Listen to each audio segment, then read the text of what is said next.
She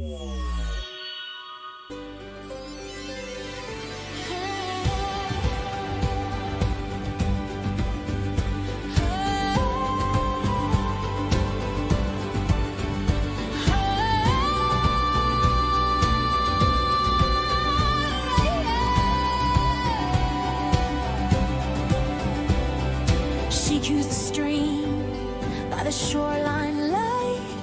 Names on the screen, hearts in the night. From west to east, the comments climb. 1,000 candles, one shed time. No cloud chase here, just careful care. Fact check notes and a humble prayer. She's Dutchess. She keeps the lighthouse burning for every family searching, yearning. Share it out, let hope take flight. Leave your touch, DNA on the line. She's Dutchess, steady hand discerning. Truth and grace and equal turning. Ring the bell, let hearts unite. Leave your touch, DNA on the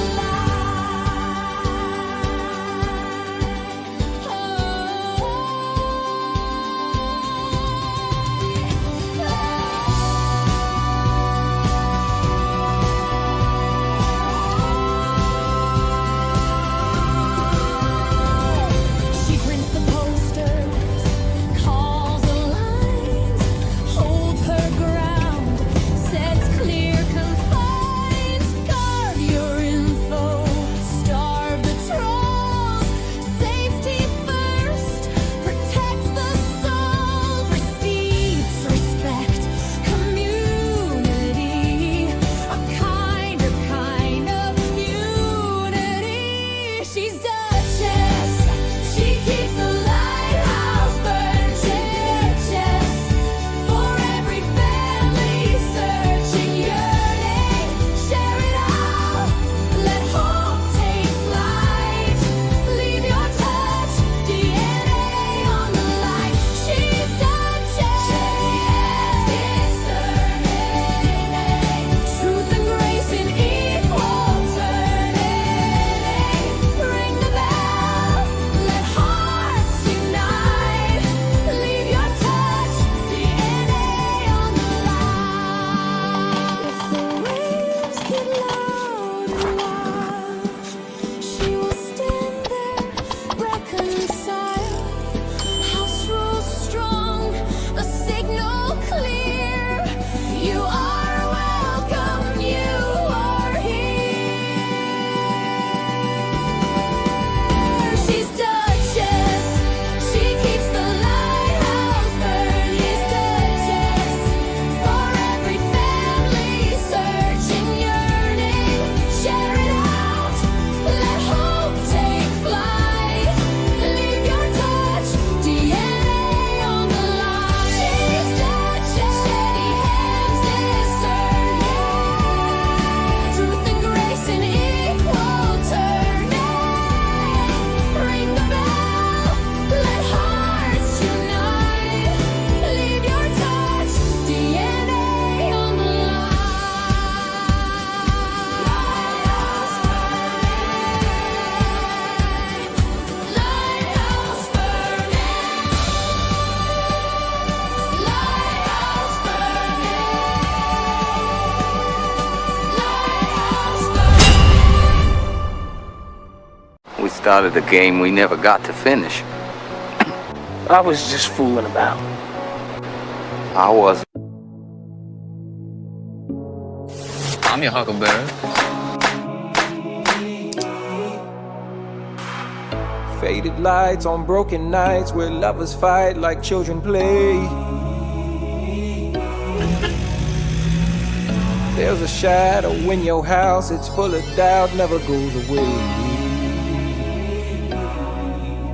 You can make a deal with the devil or a deal with the Lord.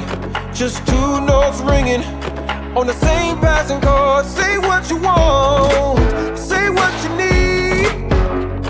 But the truth, I know the truth will never lie to me. Say that I'm wrong, or just let me be. Cause the truth, I know the truth will never lie, never lie. Never lie to me.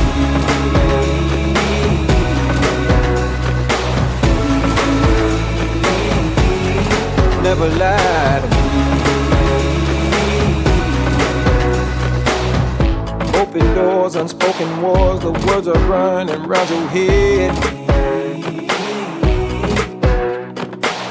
Of things you never meant to say and things you wish you would have said. You can make a deal with the devil or a deal with the Lord. Just two notes ringing on the same passing chord. Say what you want, say what you need. But the truth, I know the truth will never lie to me. Say that I'm wrong, or just let me be. Cause the truth, I know the truth will never lie, never lie. Never lie to me. Truth will never lie to me. Never lie to me. Hold your cards a little closer, so no one will ever know who you really are inside. Cause you never let it show. You can make a deal with the devil or a deal with the Lord. Just two notes ringing on the same passing chord. Say what you want, say what you need. But the truth, I know the truth will never lie to me. Say that I'm wrong, but just let me be. Cause the truth, I know the truth will never lie, I never lie. Never lie to me. The truth will never lie to me. Never lie to me. Never lie to me. Welcome to the fucking show.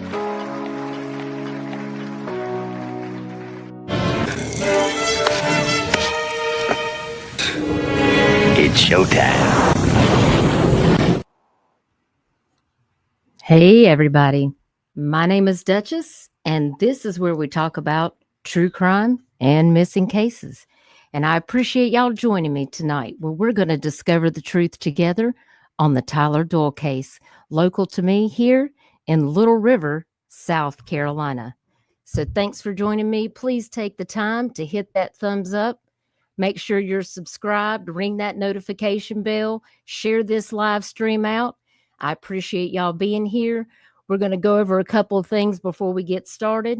There's a few rules that I have here on my channel, and I want to make sure you guys know exactly how we run things here on these sides of the streets. Okay, this isn't like any other channel on YouTube. You can't just come in here and run off at the mouth and act like you just ain't got no sense. Like, that's not how we do things over here.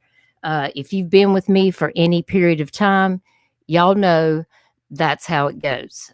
We have AJ Always Something here. Shay was going to join us tonight, but she had something come up and she's not going to be able to join us tonight, but she'll probably be here for part 2.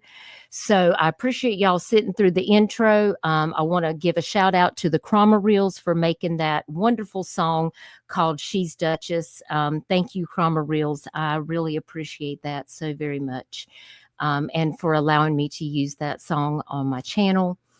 And of course, the second song, Don't Lie to Me. I think it's a perfect song, especially for this case, because I feel like there's not a lot of truths being told. So I want to welcome in the members. I want to welcome in new subscribers. If you're new to this case, make sure you get your notepads and your pens, because we are going over a lot of information tonight. So if you're new to this case, you're definitely going to want to keep up. I'm going to try to make this as digestible as possible, but there is a lot of information. And I'm actually going to drop some very interesting videos, some phone calls that have never been heard before by anybody. not on this platform. I think the only people that's probably heard it is me, AJ, and Shay, maybe Michelle. But no one in the public's heard it. So I think you guys might find it really interesting. We're going to open up Pandora's box tonight in Tyler Doyle's case, and I hope you'll stick around for it. So before we get started, I just want to clear the air on how a few things are going to go. Of course, you saw my copyright disclaimer in the video that I just played, but I got a couple of little things that I need to play for you guys. So buckle up, make sure you got your seat belts, your bib waders, and your tinfoil hats, because we're fixing to get started. Hey y'all, it's Dutch Girl. Same Dutchie, same rules. Take notes if you need to, but this is how it's going to go in my live streams. This is my digital house. Y'all act like you got some dang sense. Don't come in hollering about creators, being hateful and acting a fool. Mods will let the digital door hit you where the good Lord split you, and I'll let them too. Don't come in hot, attacking my mods, my members, or anybody in my chat, and especially my panel guest. You'll get the steel-toed boot right out the damn door. No drama, no internet beefs, no personal vendetta. This YouTube channel is not a place to vent your grievances to everyone about your ex, your life, your baby mama drama, your creator drama. Keep your personal drama and business to yourself. Now, we don't mind the good trolls, but if you're here to cause havoc, mods will revoke your bus pass. This isn't a free-for-all. You can call 1-900-GET-WRECKED. You can agree to disagree, but we don't have to be disrespectful to one another. If you need to block each other in chat, you can click on the person's name on your mobile phone, hold down and block that person, or you can click on 3 dots beside of their comments and just block them. I will not tolerate racism and hate speech, no political arguments, no doxing, no harassment, no bullying. If someone blocks you, take the L and keep it moving. This is not a stalker sanctuary. We're all adults here. You can act right or you can get left out of this channel. Behave with Southern social graces. Mind your manners and conduct yourself like a decent human being. Life is hard. Don't make it harder for me. We don't talk about kids, and that goes for creators' kids, your kids, my kids, kids in ongoing investigations. We don't get involved in senseless bullshit. We ain't the police and we ain't the FBI. That dog don't hunt here. If you saw so-and-so doing or saying such and such, so what? We don't care. I don't care. It probably ain't your business, and it don't belong on my YouTube channel. Respect my moderators like they are holding the password to your bank account. Backtalk in chat will get you nowhere. The mods are here to keep things running smooth while I'm live. They are not here to referee the trolls and put up with your bullshit. Church will be let out on your ass so fast, you'll be blown out of this popsicle stand before you can call on Jesus. If you got an issue, you can send me a message, but I'm not going to handle it while I'm live.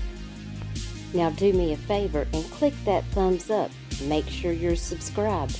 Ring that notification bell so you can get notified next time I go live or upload a video. Now we're fixing to get rolling, so make sure you got your seatbelts on and your tinfoil hats. And don't forget to grab your Dutch bus pass, because this bus is fixing to leave the station, with or without you. Thanks for being here. I'll see you guys in just a minute.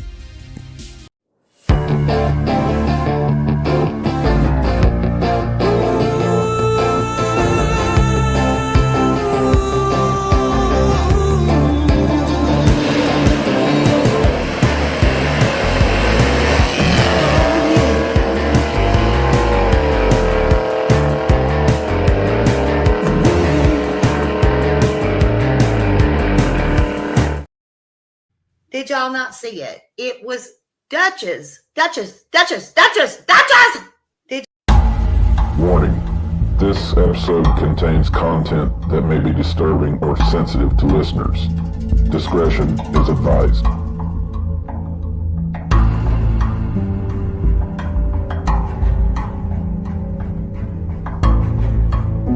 Y'all get all that?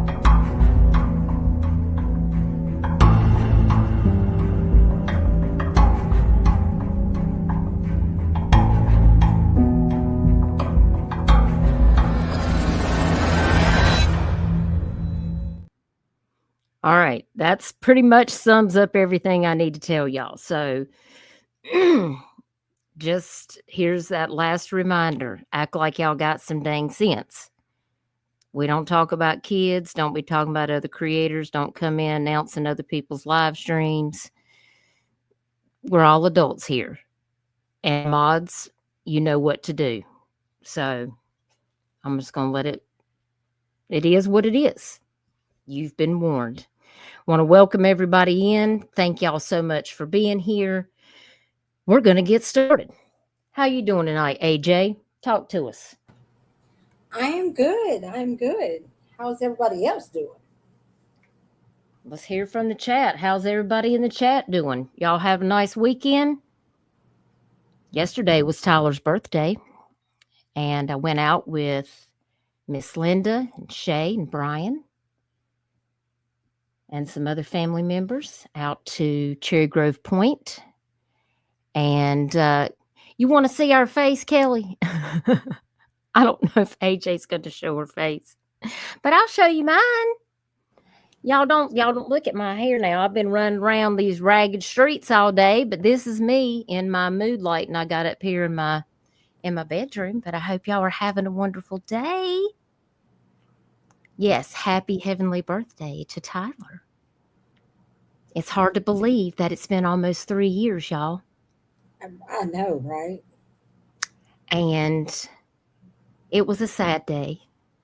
And we did put up some polls out on the beach with his flyer on it. And if you guys follow me on TikTok, I made a video there. I also put that video on my YouTube shorts. So make sure that you share that out. I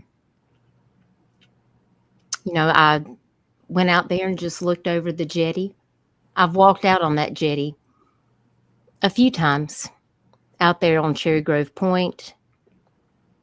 And I just look out there and I think, none of this makes sense to me.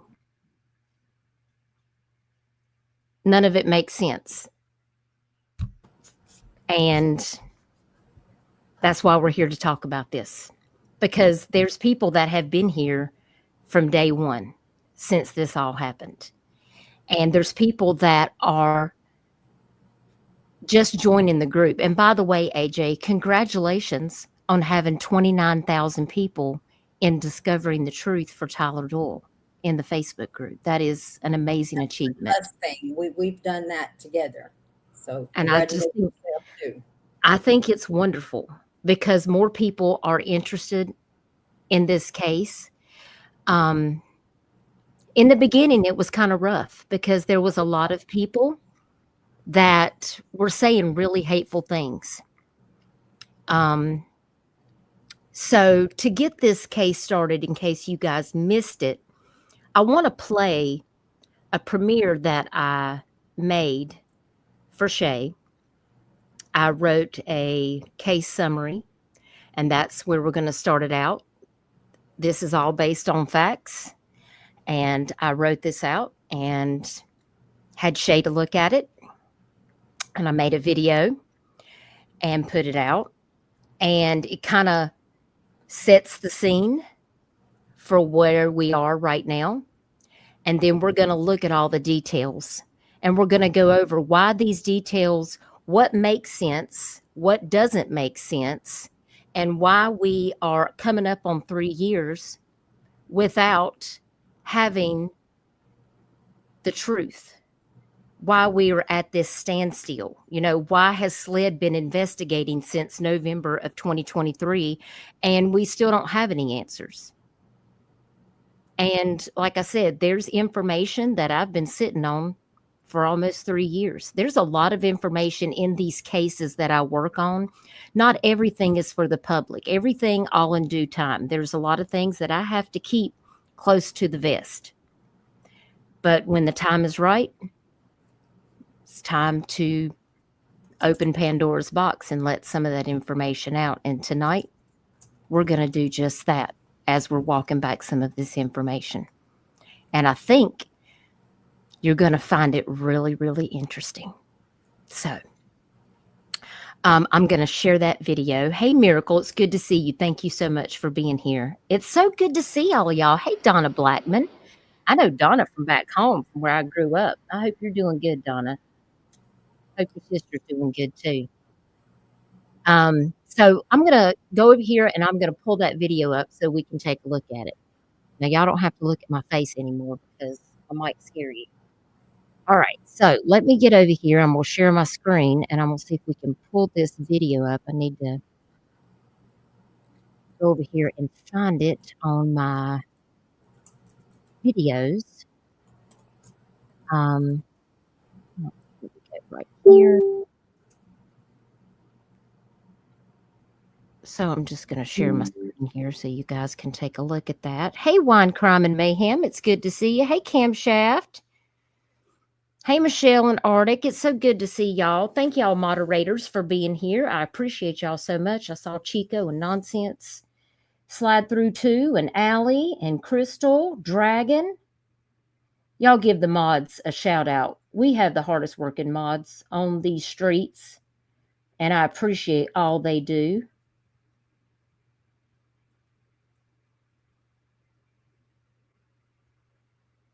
All right, let's get over here. I'm going to share my screen here. Make sure I'm sharing my audio. Got to get back in the swing of things over here. I haven't been live in quite some time, so. All right, let's make this video full screen here. Let me know if y'all can see that good. Hey, Kelly. Hey, Christine. Hey, Nash Native. Hey, Callie. Hannah UK. So good to see y'all. Appreciate y'all being here. I'll turn my camera back on whenever I stop sharing my screen. I know you have, Miracle, and I do appreciate you being here. All right. Let me get this off mute here. And remember, if you got your notepads and your pens, this is where you want to get started.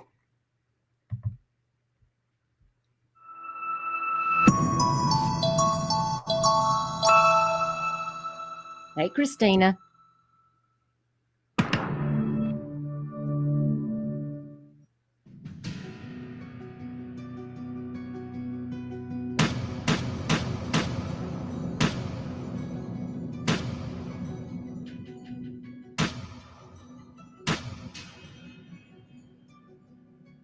September 6, 2025, is Tyler Wilson Doyle's 25th birthday.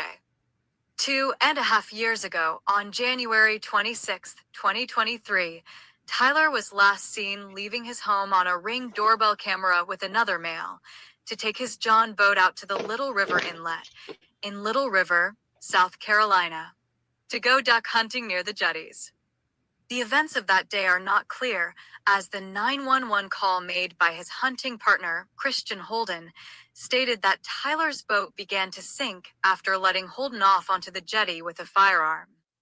Having a firearm on the jetty is illegal in South Carolina.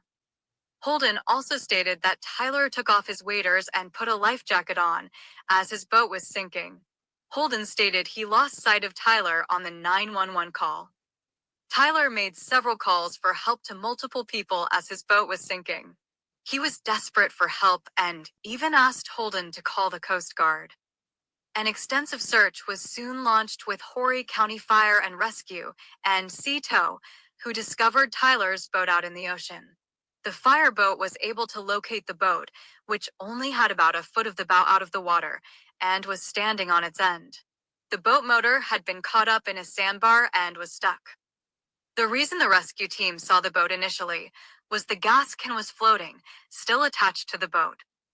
They continued to widen their search for Tyler with no success. After the 26th, a vast search effort for Tyler Doyle was launched by the Coast Guard, South Carolina Department of Natural Resources, Wings of Hope, and North Star Search and Rescue. Many locals volunteered their time to go out on their own vessels to search the ocean waters and inlets for Tyler. On January 31st, Shade Doyle Boyd, Tyler's aunt, and her family members were out searching the ocean when they discovered waders floating in the ocean, just north of the jetty, near Sunset Beach, North Carolina. They immediately pulled the waders out and found Tyler's identification and wallet in the pockets. The South Carolina Department of Natural Resources was notified. Later, the Doyle family would realize that the bib waders were, in fact, 2 shoe sizes too small for Tyler to fit into. This led the family to believe these were not actually the waders Tyler was wearing that day. Fearing something more terrible was at play, the family reached out to South Carolina Law Enforcement Division, SLED, and local law enforcement agencies for help. Tyler's family was desperate for answers and to find Tyler after months of searching the waters and beaches, battling online harassment by people on social media who were claiming Tyler was alive, running from law enforcement, among other things. The Doyle family continued to fight for answers and transparency in Tyler's disappearance. Tyler Doyle has still not been located. Tyler Doyle's family still believes that there is a possibility something nefarious happened that day, leading to Tyler's ultimate disappearance. Tyler's duck hunting partner was rescued safely from the jetty. Holden had called a friend, had someone to take his firearm and waders away from the scene, did not offer to help search for Tyler, and has refused to cooperate with law enforcement since then. Without complete transparency, the family continues to pursue all leads and measures to find closure. Floyd, the lead investigator with South Carolina Department of Natural Resources, was eventually removed from Tyler's case after a series of events, including, but not limited to, not being willing to report Tyler as a missing person to NCC and National Missing Persons Database, stating Tyler was deceased with no factual evidence and without finding his remains. Blatant disrespect toward the Doyle family, telling them to go to church and get over it. That Tyler drowned just a few days after the incident. Ultimately, not diving on a target seen on sonar and hit on by cadaver dogs with North Star Search and Rescue. Mishandling of evidence given via SD card by Wings of Hope, among other issues. South Carolina State Law Enforcement Division took over Tyler Doyle's case in November of 2023. Tyler Doyle has still not been located and SLED is still actively investigating Tyler's case. If you have any information regarding Tyler Doyle's disappearance on January 26, 2023, please call SLED at 803-896-0281 or email at sled.sc.gov. The Doyle family is not giving up hope they will find the truth about what truly transpired that cold January day in 2023. You can check out DutchGIRLMB's YouTube channel. Dutchess is a local podcaster from Myrtle Beach, South Carolina, who shares missing person cases and creates missing person flyers free of charge for people in the Carolinas and beyond. Dutchess and her team has been helping the Doyle family get Tyler's truth and their story out to the public. You can find her playlist on Tyler Doyle on her YouTube channel. AJ Always Something. Amanda Wilson has been a great source of help to the Doyle family, creating the Facebook group, Discovering the Truth, Tyler Doyle, which has gained 29,000 followers during Tyler's case. She also created the cleartruth.com website with pertinent information and facts pertaining to Tyler Doyle's case. Remember, if you see something, say something. Tyler Doyle deserves justice. If you see that video, under here you can see Tyler Doyle Case Summary 2025. Please share that out, because a lot of people don't know those main case summary points. And those are very, very, very critical to Tyler's case. And those are some of the things that the news will not report. The news will not tell you all of those things.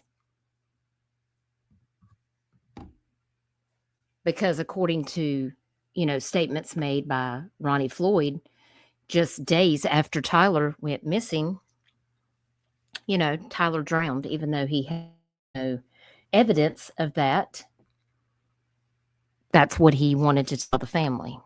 So, and thank you, Tracy, for clearing that up, and AJ, about that the website got removed when the lawsuit happened. Yeah, I'm working on getting that back up now that all that's over. There's so much craziness that has came from this case that is unreal. Yeah, absolutely, for sure.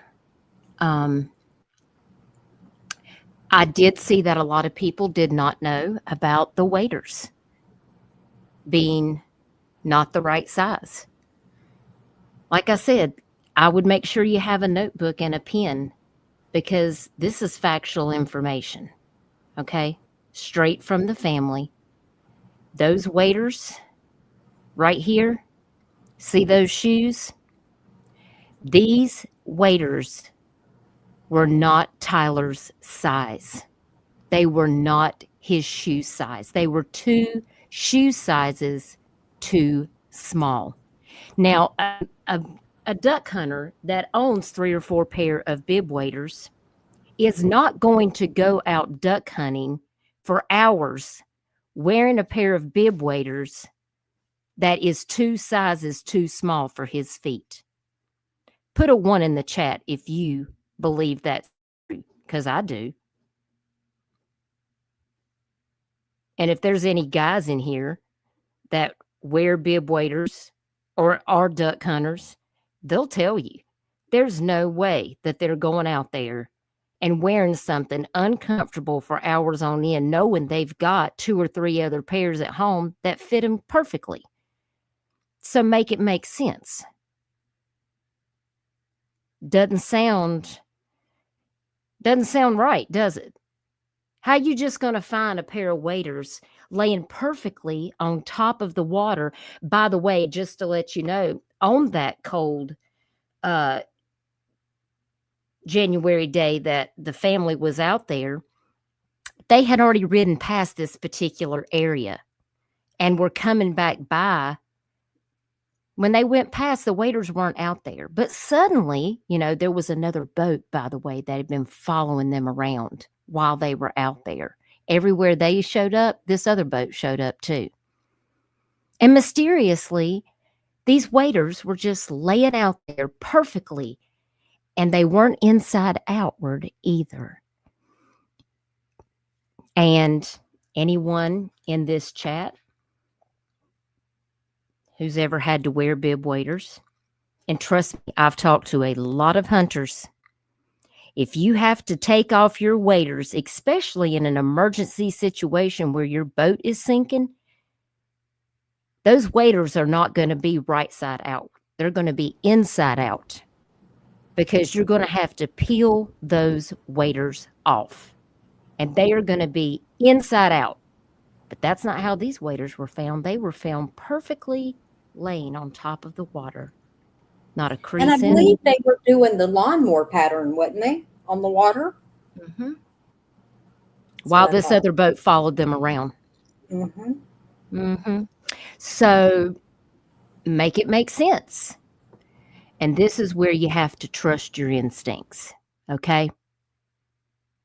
Because if it looks like a duck and it quacks like a duck, it's probably a duck. But if it moves like a cow and and walks like a cow, talks like a cow, smells like a cow, it's probably not a duck. You pick up what I'm putting down?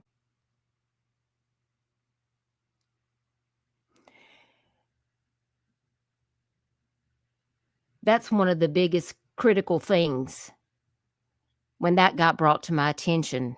I was like, oh, the red flags, y'all. The red flags. So when we talk about the day that Tyler went missing, that takes me back to a video that I made. And I'm actually going to have to go over here in my YouTube studio, because the reason I want to play you this is because AJ is going to tell you something about the weather conditions that day. And the video that I made that day, listen, I didn't know anything about this case. My neighbor, who, God rest his soul, Mr. Patrick, has passed away and went to be with the Lord. But he called me and my husband that night because he heard on his marina radio that there was a young man and his boat was sinking out at the jetty. And he said, all this is taking place in our backyard. He said, you better get on out there, because that's what you do. You help look for missing people. So what I do, the Duke and I got in the truck and rode out there to find out what was going on. And there was Brian and Shay driving off, speeding off, in fact, to get out down to Windjammer Village to get to that other private boat landing, because that's where they were going to bring Christian Holden. They thought they were going to bring Tyler, but that didn't happen. So I had to get on my Broadcastify, and I was trying to listen to everything that was going on, trying to get all the details. And I pulled up around to the ramp right here at T. Craig Campbell Boat Landing, and there was about 8 or 9 guys standing out there on that dock. And I waved them over, and I said, hey, y'all want to tell me what's going on? They said, hey, one of our buddies is out there and his boat's sinking, but we think that he's been found. But it turns out that it wasn't him that was found. It was Christian Holden. So the one that was never lost. Yeah, I've been literally covering this case, y'all, since that day. Like, since that night that I went out there, Miss Linda, Shay, and a couple other family members, they stayed in their vehicle all night long. And y'all, it was cold. It was so cold that night. And I got up first thing that morning, and I walked down there, and I said, hey, can I buy y'all breakfast and get you some coffee? I said, because I couldn't sleep a wink last night because I knew that y'all were out here sleeping in your vehicle. And y'all, I mean, it was devastating. They didn't sleep a wink. They could not sleep a wink, y'all. And it just makes me sad to know that we're here now and there's still not any answers. So let me see if I can play this. I think this video might actually be on members. This is from January the 27th at 9 o'clock in the morning when I got up. It's just a short little video, but I do want to play it for you. Let me get over here. I'm going to share my screen.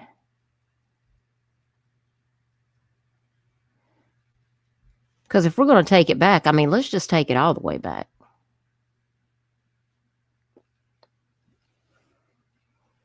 And yes, this is in my backyard. I mean, when I'm actually in my art studio right now upstairs in my house, and the window that I'm sitting beside of right now actually looks over the T. Craig Campbell Boat Landing. I can look out my window right now and see this very view that you're looking at right now.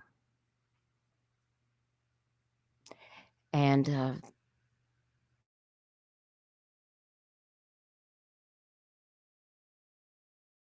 because I guess I'm just waiting on some miracle to happen, you know? So this was all the way back then. Good morning. This is Dutchess with Dutchess Discussions, and I'm live on the scene in Horry County, South Carolina. This morning, a family is desperate for answers At 4:56 yesterday, the Horry County Fire Rescue was dispatched to a watercraft distress call in the area of the North Jetty in North Myrtle Beach. There is a man that is in the water. His boat has been overturned. The North Myrtle Beach Rescue squad crews are helping assist the U.S. Coast Guard, and the family has made a call to the community for anyone with a boat to come out and help to search for their missing family member. The situation is growing dim as it's been 15 hours, 35 degrees, and the water temperature is 51 degrees this morning. Did you hear that? When I got up that next morning, it was 30 degrees. Yes, and they stayed in their vehicles all night long. And that water, it sounds like it's warm when you say it's 50 degrees. But let's not forget, I've also been in that water in the same jetty in 2002 in 50-degree water. I was lucky, though, because I got rescued by the Sunset Beach Fire Department. Not Horry County. Horry County didn't come out and get me. In my own state, Horry County did not come. Sunset Beach came and got me. And 51 degrees, it doesn't take long for hypothermia to set in. Okay, wait. That's just Please. Let me ask you something. How long was you in the water? They guesstimated about 7 to 8 hours before I was rescued. And it was 51 degrees. This is important. It was Yes. 51, correct? Yes. Okay. Yes. Please, you guys, do not forget 51 degrees, and she was in there about 7 to 8 hours.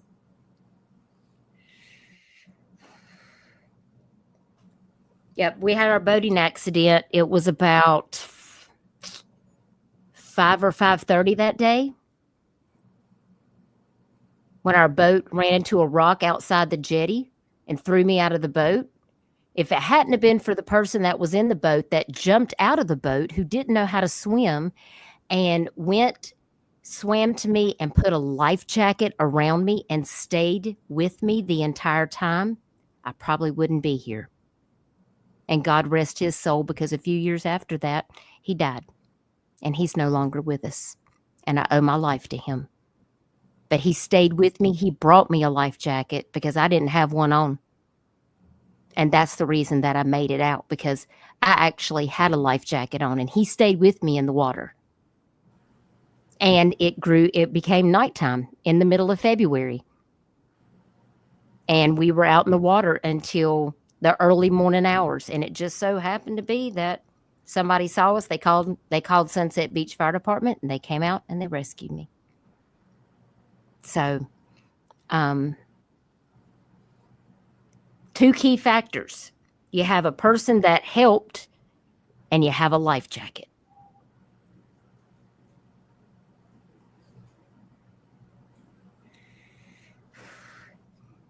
Tracy said you have to be in the water to get rescued, though, right? I know that's right. I know, right? I mean, if you're standing on the jetty, you can actually walk to safety, okay? For anybody who is not familiar with this area, I've lived here for most of my life. My parents have had a second home here since I was a kid.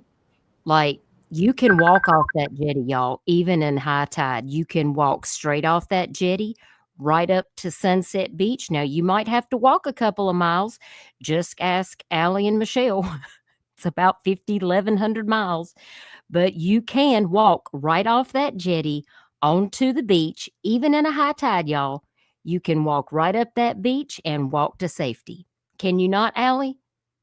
Where you at? There you are. Yes, ma'am.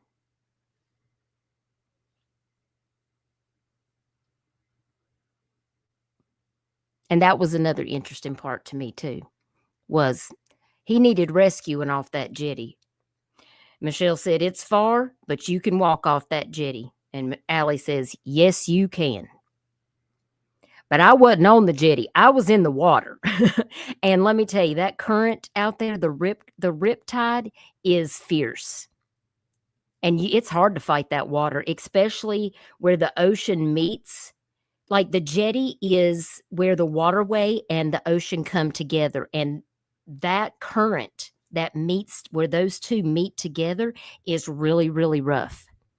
And I had to fight to keep my head above water, even with a life jacket. So this is why anytime somebody goes missing in the water, I fret because I know what that's like.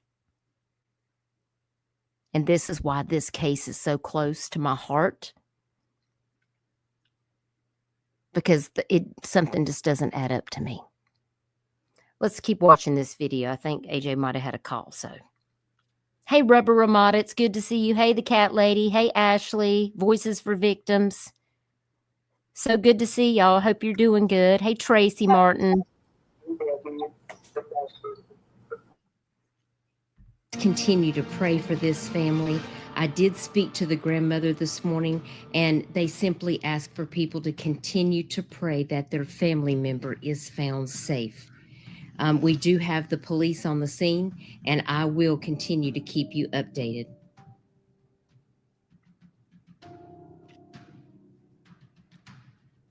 It's hard to believe it's been that long ago since I made that video. You can find that video on my members. So wait a second. I want to read this real fast, Dutchess. Okay. So everybody can understand exactly where we're at with this. So it was 50, you said 51 degrees when you were in the water? Water 51 degrees, and the temperature outside that morning was 35 degrees. Okay, so let me read this to everybody. So I'm the one who got the Coast Guard report when Tyler went missing. The Coast Guard report says at the time that Christian Holden called 911, January 26th, the wind speed was 12 knots. The wind direction was from the west. The wind gust was 21 knots, which is about 24 miles per hour. The air temperature was 49. But here's the catcher. The visibility was 10 nautical miles, which is extremely clear. There is no possible way Christian Holden lost sight of Tyler. It just wouldn't happen. But guess what the water degrees was? It was 53. If Dutchess is 51 and it's around the same time, Tyler had on a life jacket. Let's make it make sense. Yeah, I've got this pulled up where you've got the temperatures right here, and you can see the fluctuating temperature. Is this the history for that day? I just know at the time when the Coast Guard report was issued that that's what it says it was. And we all know that Christian Holden told 911 that he watched Tyler put the life jacket on. Let me go back. So for everybody that's new to this, because I've been seeing a whole bunch of stuff on TikTok talking about he didn't have a life jacket and all that. That's if we're believing anything Christian Holden said, which I'm not. I don't know about you guys, but I think he's a damn lie. But personally, that's an opinion. Well, but let's just say we are going to believe that because Shay has confirmed that the life jacket one, which was a black one, was missing from the boat. True. Yeah, and I do have the video on my channel of going through the boat. Yes. And we had an inspector go out and see the boat. Let me get back up here to my. So if you can play that, that'd be even better. To my videos. Let me take a look. Let me pull it up right here. I've got quite a bit of videos on here. So go over here and find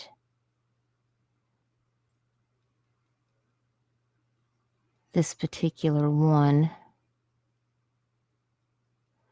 I think this one might be it right here.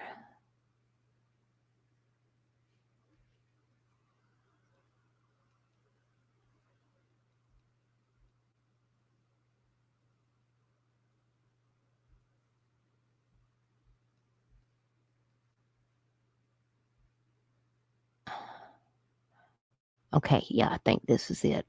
Okay, let me share my screen. And we'll take a look at this.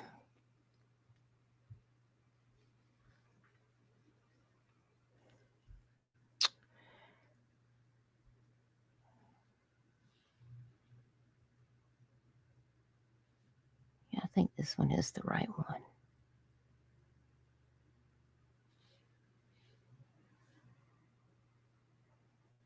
Okay, y'all ready? Video 1, the boat.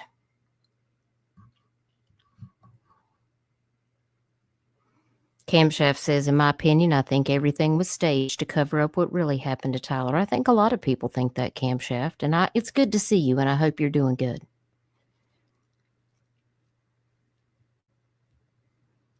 All right, let's play this and see what we got. This is going to start out, I think, with Cito's video, and then it's going to go to where they have the boat pulled in.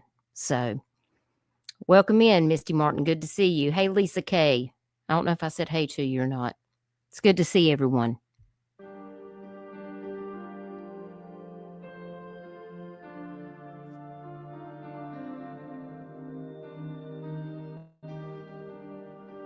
Here we got the boat with Cito. That's them pulling the boat in. And y'all can see how choppy the water is out there. I'm not even sure what this is right here, but it looks like a giant rock in the water. Y'all see that? Crazy.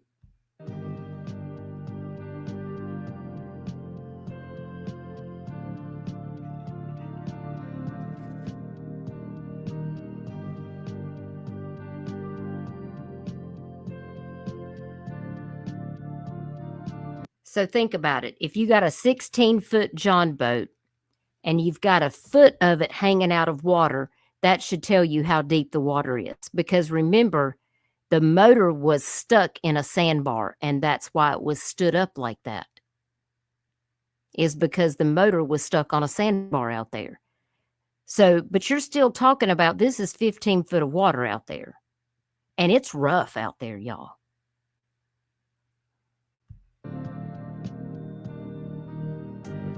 There's the gas can.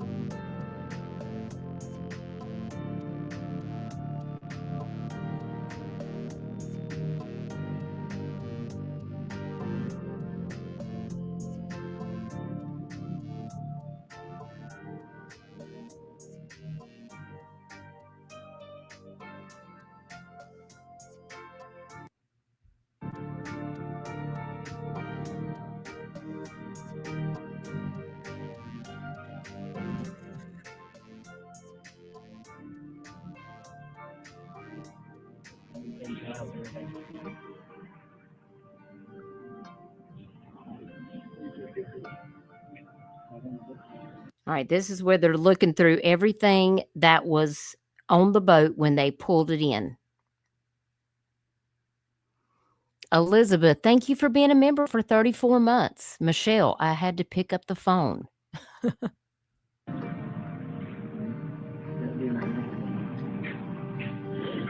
probably the trailer and stuff there. You had a hard time getting it on the trailer?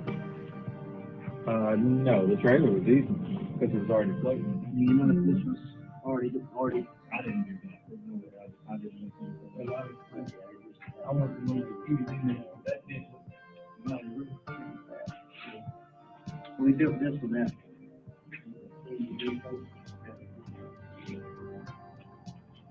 And Michelle says the phone won't help you. Michelle, thank you for being a member for 36 months. Y'all make sure you wish Michelle a happy birthday. She just had a birthday last week. So if you get a chance, tell Michelle, the Queen Moderator, happy birthday. Good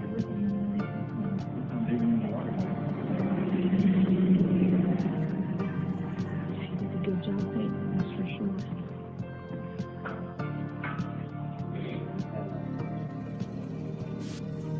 Look at that. It's got a steady drip. Right around the plate mounts here somewhere. Look how much freeboard this thing has.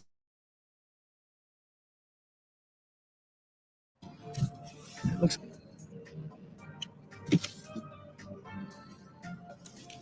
I think she is taking on Water Boss Man. It was right here to this rail. It's already getting up over it. Dripping pretty steady.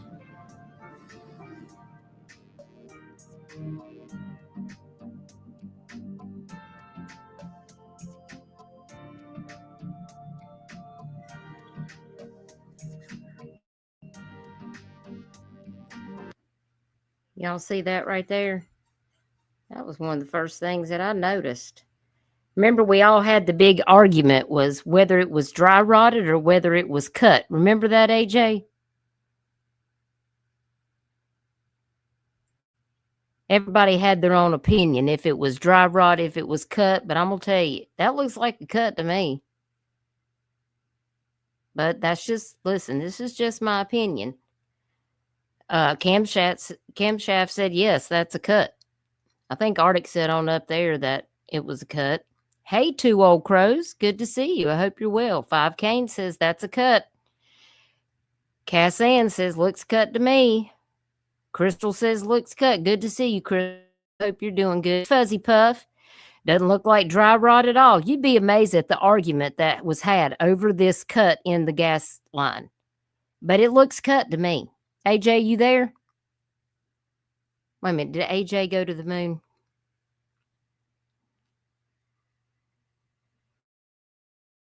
Yeah, it's too clean not to be a cut. I agree, Wine Crime and Mayhem. Voices says a cut.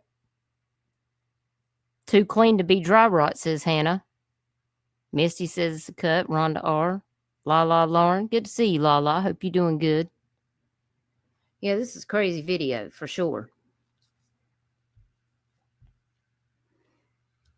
AJ's still up here, I think.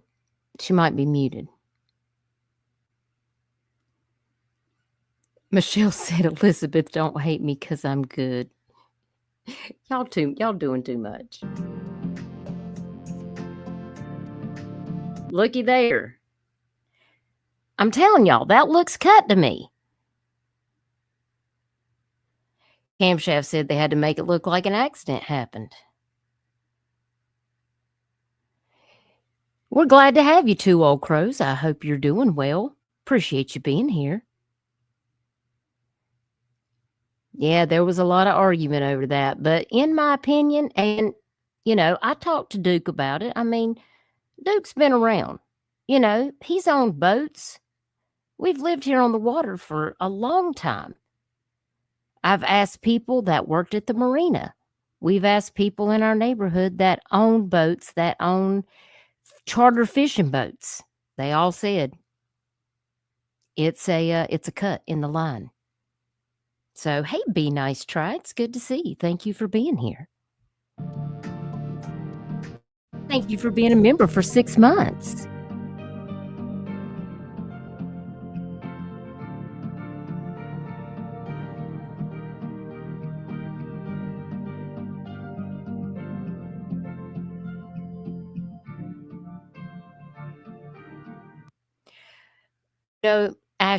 Ashley says they couldn't make it to the jetties from the boat landing with that cut line. But you know what? What if it happened after that, Ashley? Arctic says, if that's dry rot, I'm Zsa Zsa Gabor. Arctic. You're something That's else. not dry rot, because here's the thing. We have It's to not. keep in mind that the picture from Chris, the Ceto guy, where he pulls the boat up to the beach, specifically shows that line, and it is not cut. And the only person that was near that boat after the fact was Ronnie Floyd, because he would not Yes. let Shay and them in there. Exactly. And I didn't realize that until after. And then when Shay told me, like when he got the pictures and then we looked at his pictures, that wasn't like that, y'all. No, I pointed it out to Shay, like that line is not cut. Yep. Isn't that something? how did it get just so you're telling me that somehow it got cut from dragging it onto the trailer? No, I'm not Mm-mm. buying it. No, not clean cut like that. And Wine, Mm-mm. Crime, and Mayhem, they did not do any forensics on any of the equipment. We wanted them to. Nope. In I fact, sent somebody Shay was, out to look at the boat, and yeah. we have those pictures too, because there was handprints, there Mm-hmm. was footprints, there was what looked to be blood on the side of the boat. Yeah, I have those pictures. I have so much information, but I did not find those pictures. But if you have them, you can share them. Okay, I'll be looking for them right now. So if you want to look for those, Yeah, you can look for them. then as we go through of these videos, you know, I think that would be very important. But yeah, we wanted, hey, Game of Thrones, the Steel Mountain of BJ Aries. You're always changing your name, Aries. It's good to see you. I hope you're doing good. And so, like I said, get out your notepads and pens, because these are all important details that, you know, that you need to remember. And when we talk about like standing on the jetty and things like that, that's where these phone calls and things like that come into play.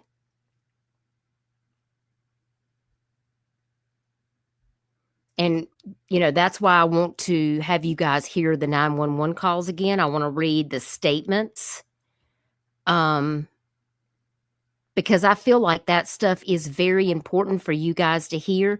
So as we piece this together, it'll make more sense. And I do have the statements that we're going to look at. We're going to read those.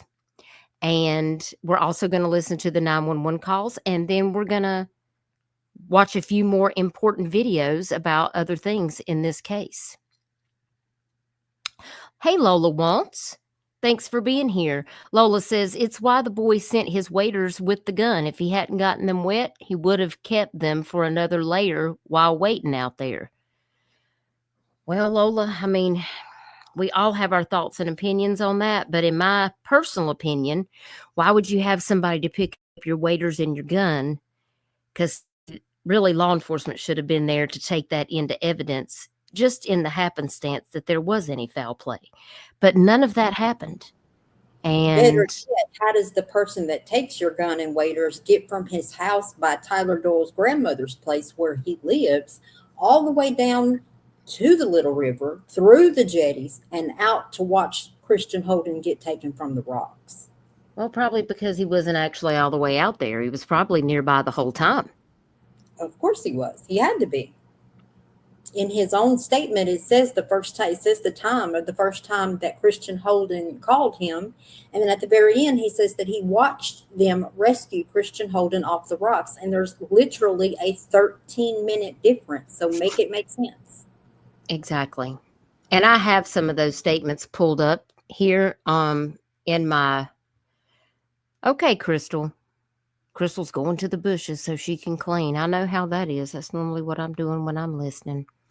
In my overlays, I have some of these statements. And, you know, you just tell me where you want to start from here. We can go over these statements. You want to start out with the 911 calls? Tell me where you want to start, and we'll go from there. We'll read these statements, and we'll... I think we should start with the statement from Todd Brown. Just so... Okay. Well, I think I have that. Oh, looky. Right number 1. Okay. Remember what I said, guys? Trust your instincts. This is true crime.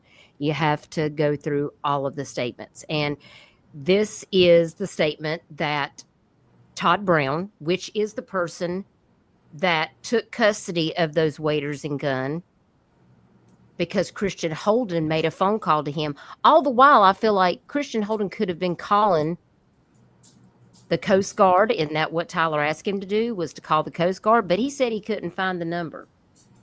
Yeah, well, we're going to get into that one too, because let me just put this birdie in your ear. Christian Holden also told the first 911 operator that he was going to hang up to call Tyler. But I got phone bills from both of them that proves he never hung up and called Tyler, but he called back to 911. And when they asked him, did your buddy answer? He said, nope, he didn't answer. No, bud, you didn't even call him. That's right. When you gave me that information, I was floored. I could not believe it. Michelle said, yes, those things should have been in evidence. Absolutely. Yeah, and you also don't have people's names in your phones unless you know them personally. Say it louder. Say it louder. I'm telling you, because we're going to get into one of those screenshots too. Call someone you know that sounds familiar. Yep. Camshaft says TJ Brown was waiting conveniently close by to take the gun and waiters. That he was. I mean, if we believe his statement that Dutchess is showing right here. Yeah, and I'm going to read it out to you because I know it's kind of hard to read. So this but statement, it's hard to read because it was Todd Brown's statement. But let's keep in mind that Ronnie Floyd wrote it for him. Yes, Todd Brown didn't even come down to write his statement, y'all. This is Ronnie Floyd writing Todd Brown's statement for him. So if you got your notepads and pens, you might want to jot that down because I don't see in any book that should happen. Like if you got a statement, you need to get your butt down there and write the damn statement yourself. I don't like this at all. Yes, Lauren. Christian Holden did have Tyler's truck keys in his pocket too, because I think he backed the truck in to put the boat in the water. So, but it seems like he would have gave his keys back. I mean, normally if I'm doing something and I'm driving somebody else's vehicle, I'm going to give that person their keys back, but he didn't. Isn't that strange? Crime and Mayhem said we're going to prove his daughter's theory right. Wine crime and mayhem. Well, we're going to find out. This is why discovering the truth is so important. So on this statement that Ronnie Floyd wrote for Todd Brown, it says, Christian called me at 1646 and said, if I need you, can you come? Tyler called Christian back and hung up on Todd. Stop right there, Dutchess, because I'm going to interrupt you quite a bit. Did anybody else, as Dutchess says, put a 1 in the chat if y'all caught that? Let me read it again so y'all can put a 1 in the chat. Christian called me at 1646. Said, if I need you, can you come? Tyler called Christian back and hung up on Todd. So it wasn't hung up on me. It was when you're writing something about yourself, wouldn't you say he hung up on me and not hung up on Todd? But that's the very person that says he called me.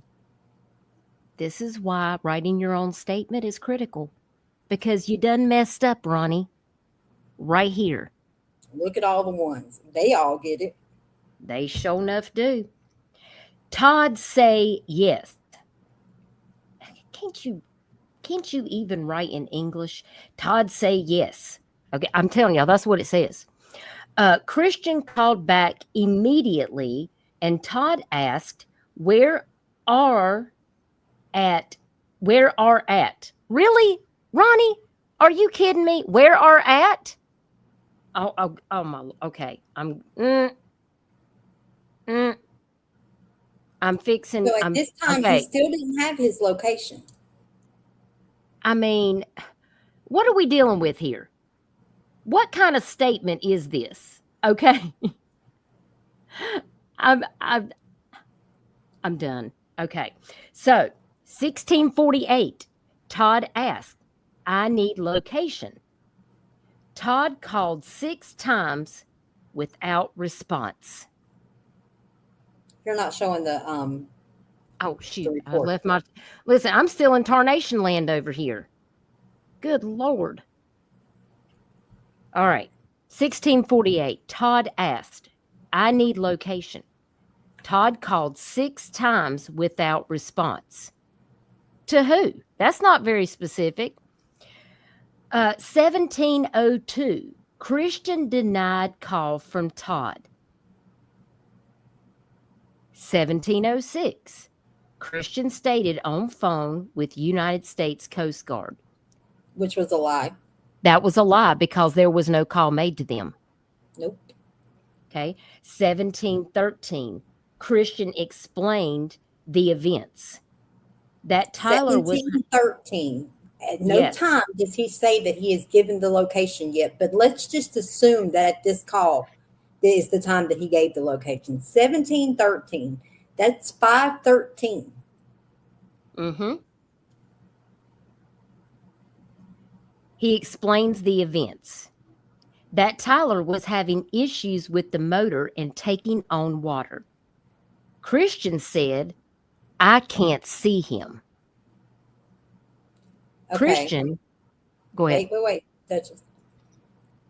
Christian, why would Christian say that to Todd? I can't see him. It just so happens that Christian said those exact words to the 911 operator.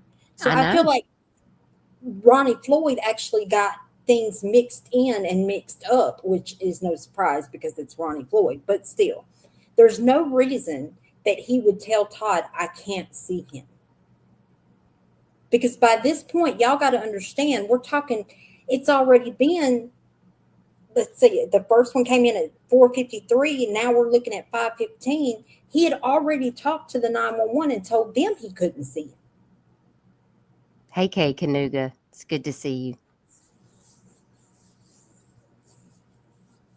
Christian didn't see him because he was in the water. Isn't there anything you want to say to this about the ability to see that day? Let me read this to y'all. Hey, Lila.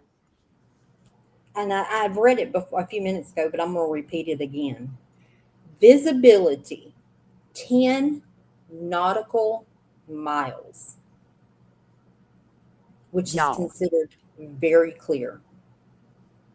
That is the Coast Guard's report. 10 nautical miles was the visibility.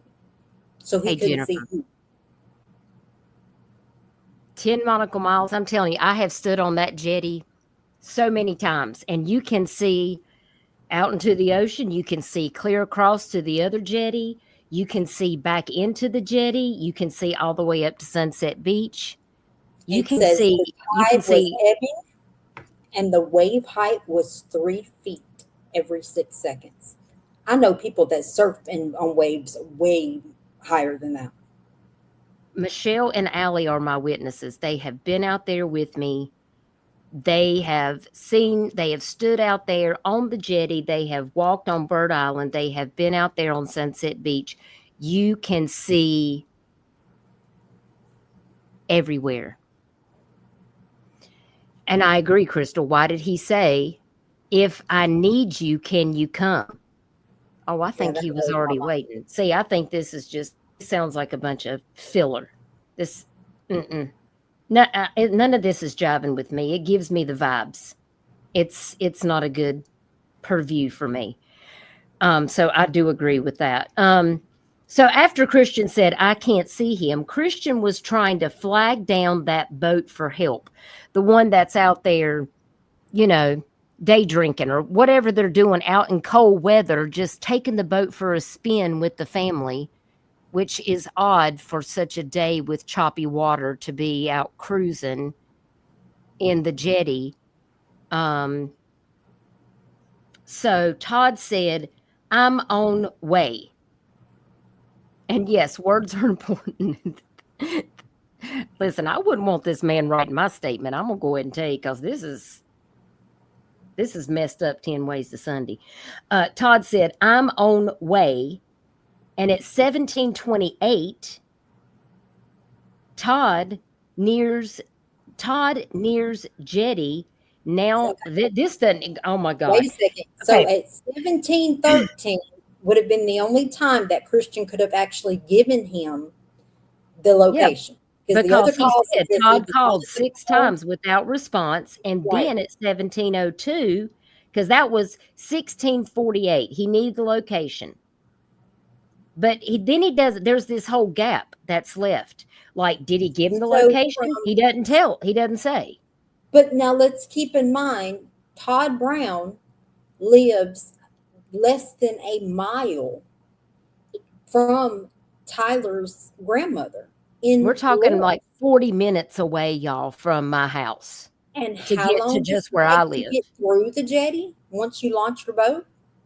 Oh, it took me and Shay forever on our jet ski. I mean, it took us at least, with having to stop for all of the markers, you know, the no wake zones, it took us about 15, 20 minutes to get out there. It is I kid you not. absolutely impossible, even if it was at 1702, unless he was already there in his boat. Yep. It's absolutely impossible that he would have got there. That's what, 26 minutes? Make that make sense. Telling you, the math ain't mathing for me. Trust me, I have ridden to Miss Linda's house from my house multiple times. I'm telling you, it's minimum 40 minutes. A good day without traffic. Given you don't get caught by the stoplights, blah, blah, blah. There's no way that's possible. And having to go through all the no wake zones to be able to get out there, there's no way that's where he came from. Well, from my understanding, when Todd showed up, Todd was also by himself. So Todd would have had to back his boat into the water. And I'm not going to sit here and I mean, I've been out on the boat on the lake when I was like 10, but me and water, we don't mix. So I don't know how long it takes to get a boat in the water, but I would think if you're doing it by yourself, you have to back it up. You have to get it off the trailer. Then you have to move your vehicle back up. I mean, that would take at least a good 6-7 minutes, if not longer. Yeah, because sometimes you can't find it. Yeah, I mean, it's probably going to take longer than that. Backing it in, having to pull your truck out, go back to the boat. I mean, we're talking 10 or 15 minutes. I mean, trust me, I watch people put in boats all dang day long. Yeah, I don't see how it would be even possible. So if you're doing it by yourself, it just none of it adds up. Right times. So now you got this weird statement, 1728. Todd near jetties, now fish boat with Christian on board, followed the windjammer and took possession of Christian's gun and waders. Meaning he followed them. When the rescue boat took Christian off the rocks, Todd was watching that happen. And he turns and follows them to that landing. So when he took possession of that gun and waders, he didn't drive the boat up on the landing. So he had to have left there fairly quick because this was rounding the time that Shay and them would have got there and they never seen him. Well, Cam Shaft, they did actually talk to those people that he flagged down. They did actually talk to the guy. But they didn't talk to TJ Brown. No, they didn't. Yeah, they didn't flag him down, but the other boat that Christian was supposedly hollering at, that the man, his wife, and like her in-laws on, like that was supposedly the boat he was hollering for, and finally came back, and they did give a statement, but no, they didn't stay and help. They just stayed right there with Christian. And I'm like, if you know somebody's out there in the water, why didn't you take your boat and go out there and try to find him? Right, but it was the rescue people that actually took Christian off the rocks. So that means he was out there watching the rescue itself happen. That's exactly right. So then where did he go after that? And why was he in such a hurry to disappear? Yeah, and he's this is all crazy. And he can't even come down there and write his statement. Make that make sense to me. It doesn't make any sense. That dog don't hunt. It sure enough don't. Yeah. Yeah, camshaft. And then my next question was, if Todd was out there, which I wholeheartedly believe that he was, why did okay, because when I put the Coast Guard report into different software, because I don't know none of that jibber jabbish that they talking about the waves, I had to actually like explain this to me in English so I could understand it. It literally says that in those conditions, if he had a life jacket on, that he could definitely last longer than an hour. But let's say he could only last 10 minutes without a life jacket. They supposedly got there in 9. So why wouldn't they have seen Tyler? Make it make sense. That's why I want everybody to hear the 911 calls again, because we have a lot of new people to this case, and I feel like, you know, I want everybody to follow along with why we couldn't follow along in the beginning, because it didn't make any sense. Al, I hope that you have a good night. Thank you for being here, love. Take care, and I appreciate it. Yeah, Cass, and he did not want to speak to the family. He did not even want to tell them where to go search. He had his daddy on the phone and be ugly about it. If you don't have anything to hide, why would you not? If he is your friend, if you're calling him your friend, why would you not come out there and say, hey, listen, I was out there. I saw exactly what happened, where it went down. Let me get on a boat with you and I'll show you exactly where all this took place. See, that's not what happened. You know why? Because somebody's got something to hide. Anybody who's innocent and don't got nothing to hide, they'd be right out there. Listen, that's how I was raised. So something is nefarious with that, in my opinion. And it just don't make any sense. Hey, Miss Zena, thank you for being here. Hope you're doing good. All right, so we got Todd's statement out of the way. Do you want me to go to another statement? Let me see who I got next on the list. There's Christian Holden's statement. You want me to read this one? Yeah, you can go over that one. I thought it was really important to why we were on the discussion of Todd to go ahead and get that out. You're roboting. You just roboted for went robotic on me for a second. Can you hear me now? You're still cutting out a little bit. Yeah, I can hear you now. Okay. All right. Let me see if I can pull it up on my phone so I can try to read it better. Okay. This is Christian Holden's statement right here. And Christian Holden made the following statement freely and voluntarily to Ronnie Floyd. Tyler dropped me off on the rocks to hunt. Now, I'm going to stop myself right there. Because let me tell you something. Did you know that there was a story going around that Christian was wet because he had to swim to the jetty because he said that he did not get let off on the jetty. But here in this statement right here, he says he dropped him off on the rocks to go hunt. I've always been told that he dropped him off on the rocks because if we look at the Life 360, it actually shows where the boat paused. Now, I don't believe that it was Tyler driving it, but still, it shows where the boat was when it dropped him off. Yeah.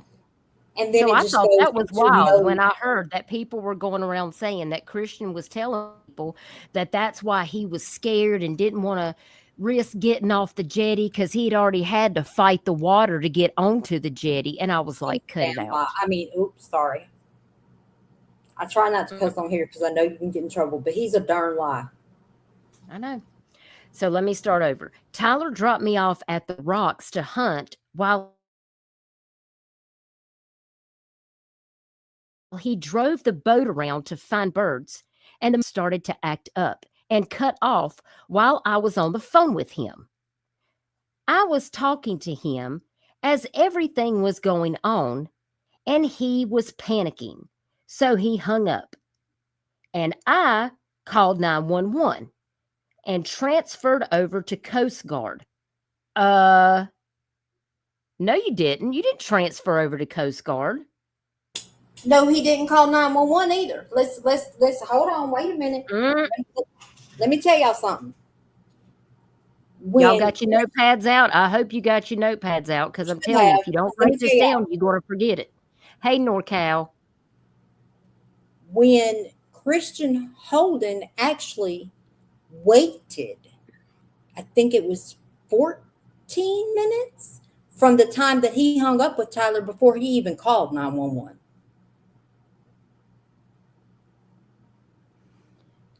That's proven in the altered phone records that was gotten from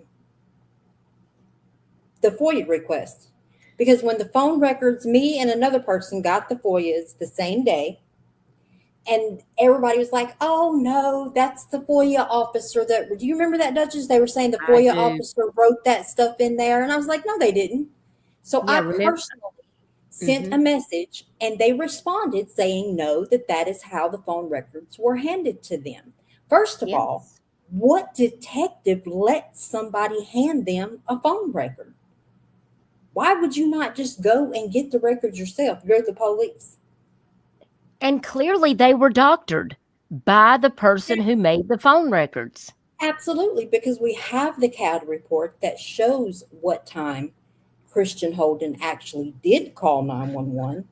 And on his phone record, he changed it to make it look like it was an earlier call than what it was. You don't change things that you don't want to hide. Listen, I was born at night, but I wasn't born last night, okay? You cannot get shit past me, for real. And considering that he's supposed to know how to investigate things, Ronnie Floyd knows better. And when you know better, you don't allow things like that to happen. You actually do your damn job. And listen, I'm going to call it out because this is the county where I pay taxes. And that's why I speak on this, because I almost lost my life out in the very same jetty. And like I said, that's why I made it clear. Horry County didn't come and rescue me. Sunset Beach, North Carolina Fire Department rescued me in my own state waters. Yes. The 5 Canes, no, Ronnie did not make the phone records. No, Christian Holden made his own phone records, and Ronnie accepted them. That's proven, because here's another. I seen somebody in the chat say earlier about having names stored in your phone if you don't know that person. Well, here's the thing. There's a text message that is a screenshot, and it is literally of Ronnie Floyd talking to Christian Holden. And if you look, you can tell that it's from Ronnie Floyd's phone. And if you look at the top, the name says Christian. If he didn't know Christian, and if he didn't have any clue who Christian, who just stores somebody's name, not last name, not like, I mean, there's a million Christians out there, but no, it just says Christian. And to clear that up, NorCal Jim, listen, Tyler has been hunting out in the jetty, but there's a difference hunting back in the marshes, back towards the waterway. Like where the jetty goes out to the ocean, like his daddy always told him never hunt out there because that's dangerous water. And it's also illegal to have a firearm on the jetty. So it's not a safe place to hunt, and you're not supposed to have a firearm out there. Now, hunting back in the jetty on, in the marsh and like back up into the inlets, like that's very common. And Tyler and his dad and Aiden had been out there and hunted camshaft, yes. But out there, going out like on the jetty with a firearm, like that's a ticket. Did Christian Holden end up getting a citation? He sure enough did. But he should have got more than that. Because what if when he climbed out of that boat with the firearm, something happened? And then he panicked and then tried to cover it up. See, that's why you don't go out on the jetty. Did he actually get a citation for that day? He sure did. He sure enough did. Yes, he did. He got a $500 fine. Yes, he did. Later, yes, after Ronnie Floyd made him come out there and recreate the scene, yeah, he ended up getting a citation. He sure enough did. Yes. Yes, he got a ticket for that. I thought that ticket was from a previous event. No, ma'am. No, ma'am, it was from that event. I think Ronnie Floyd lied to you, Duchess. I think he did because I'm not seeing it. I don't know if it's still on there or not, but he paid it.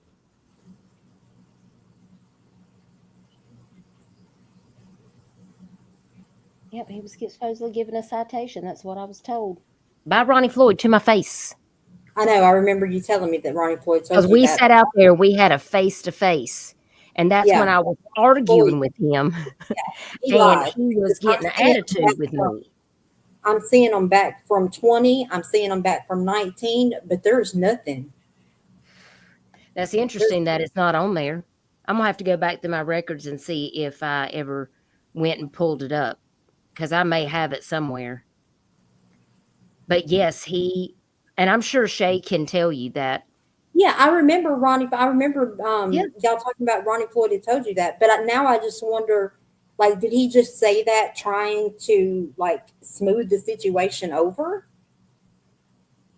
Because, I mean, did he really think that a $500 fine was sufficient? He should have made up something better than that. See how none of this adds up to me? And this is where this is why this case burns me up, because there's so much corruption in this county where I live. And this is just checks off all the boxes. Okay, so let me get back to reading this. So he says, as I was talking to him, everything was going on. He was panicking. So he hung up and he called 911, which he didn't. And he was transferred over to Coast Guard. I was on the phone with them and the boat started to take on water and drift out into the ocean. Wait a minute. He's saying he was on the phone with Coast Guard before the boat started taking on water. Lie. That's a lie. I can't stand. Oh my God. I can't stand this. I can't even believe that the police can look at this and say that there's not any questions. The phone records prove he was never on the phone with Coast Guard. And then the boat started taking on water and drift out into the ocean. And he called me back. I guess Tyler called him back. Panicking. So I tried calling everyone I knew who was close. Then Coast Guard called me back to let me know they were on the way to me as I was on the phone with them.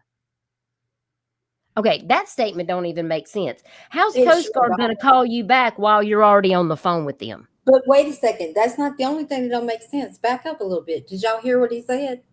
I tried calling everybody that I knew was close. So you knew Todd Brown was close?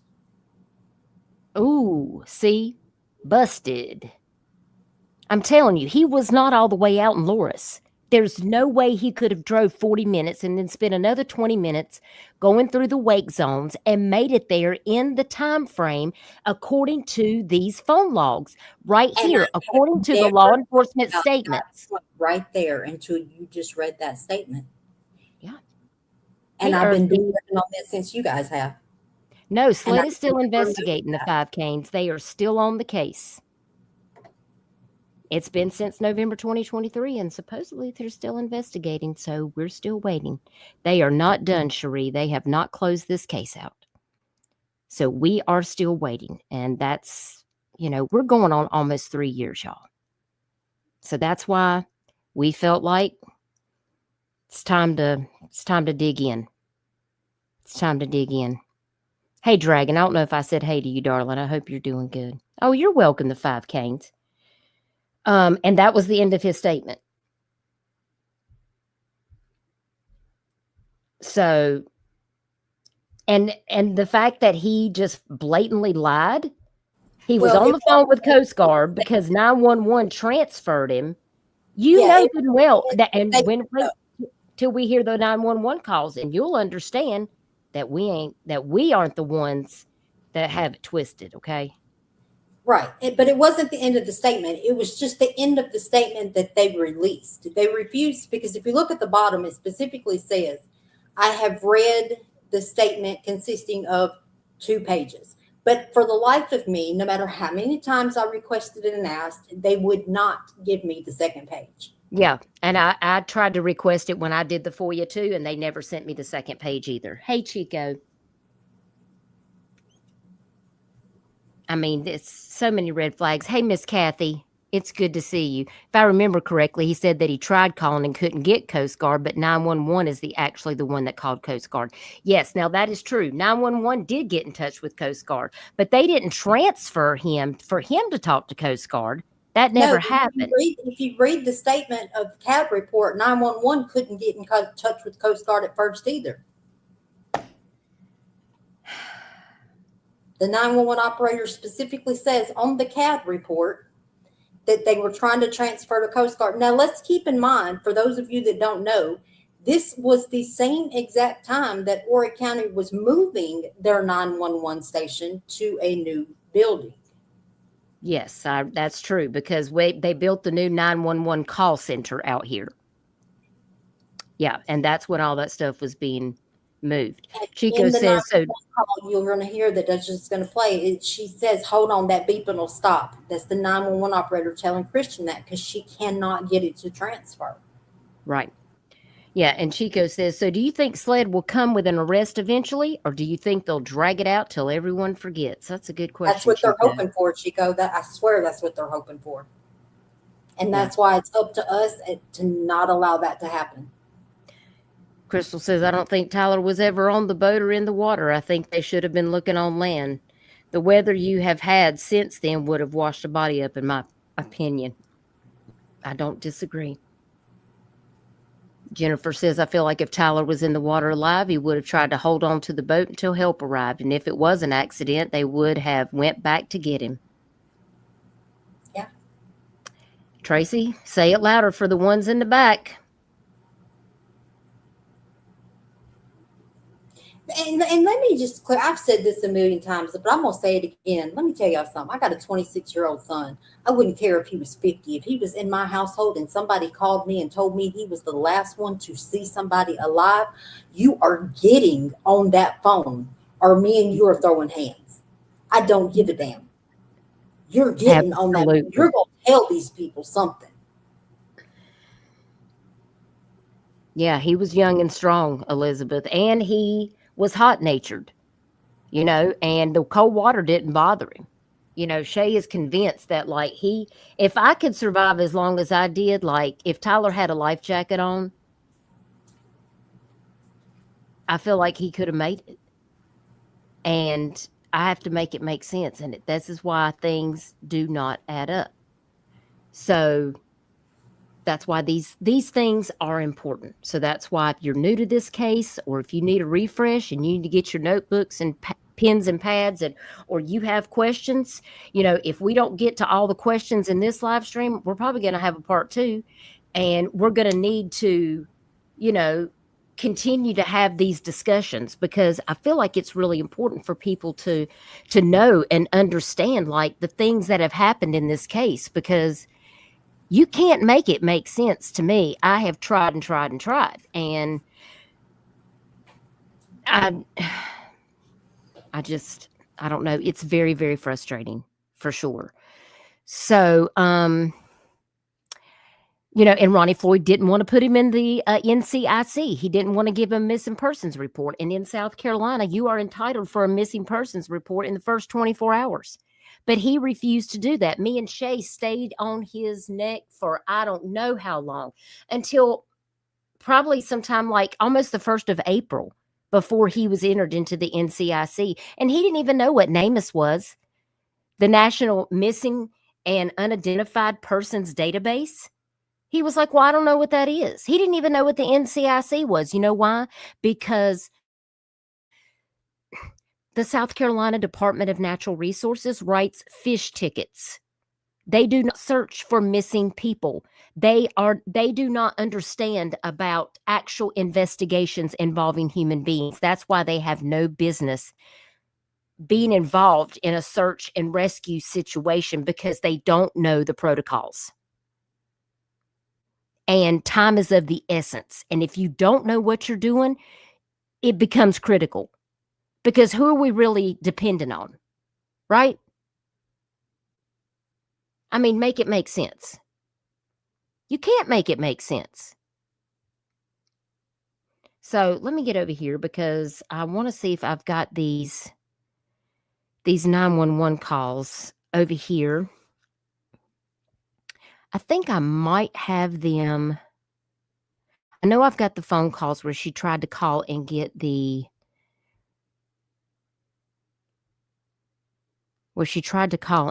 missing persons report, and we can listen to those too if you guys want to. But let me see. I'm going to go over here to my playlist and see if I've got them on here. If not, I can pull them up. We can listen to it on there.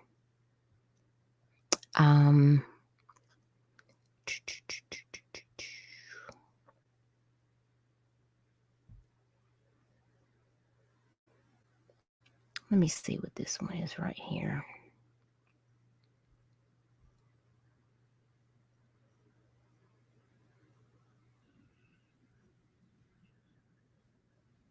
Okay, I think that's where she's actually calling. So I'm going to go over here and pull up.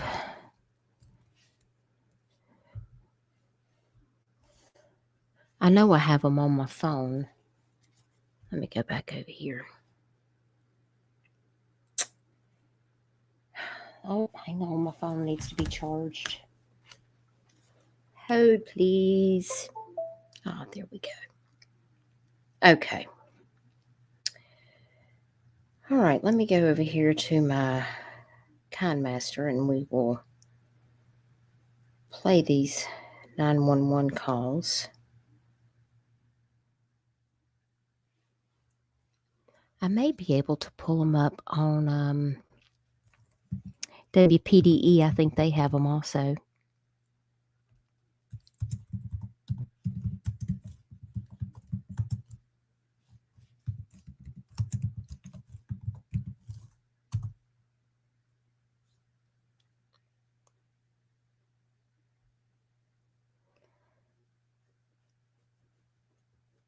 Okay.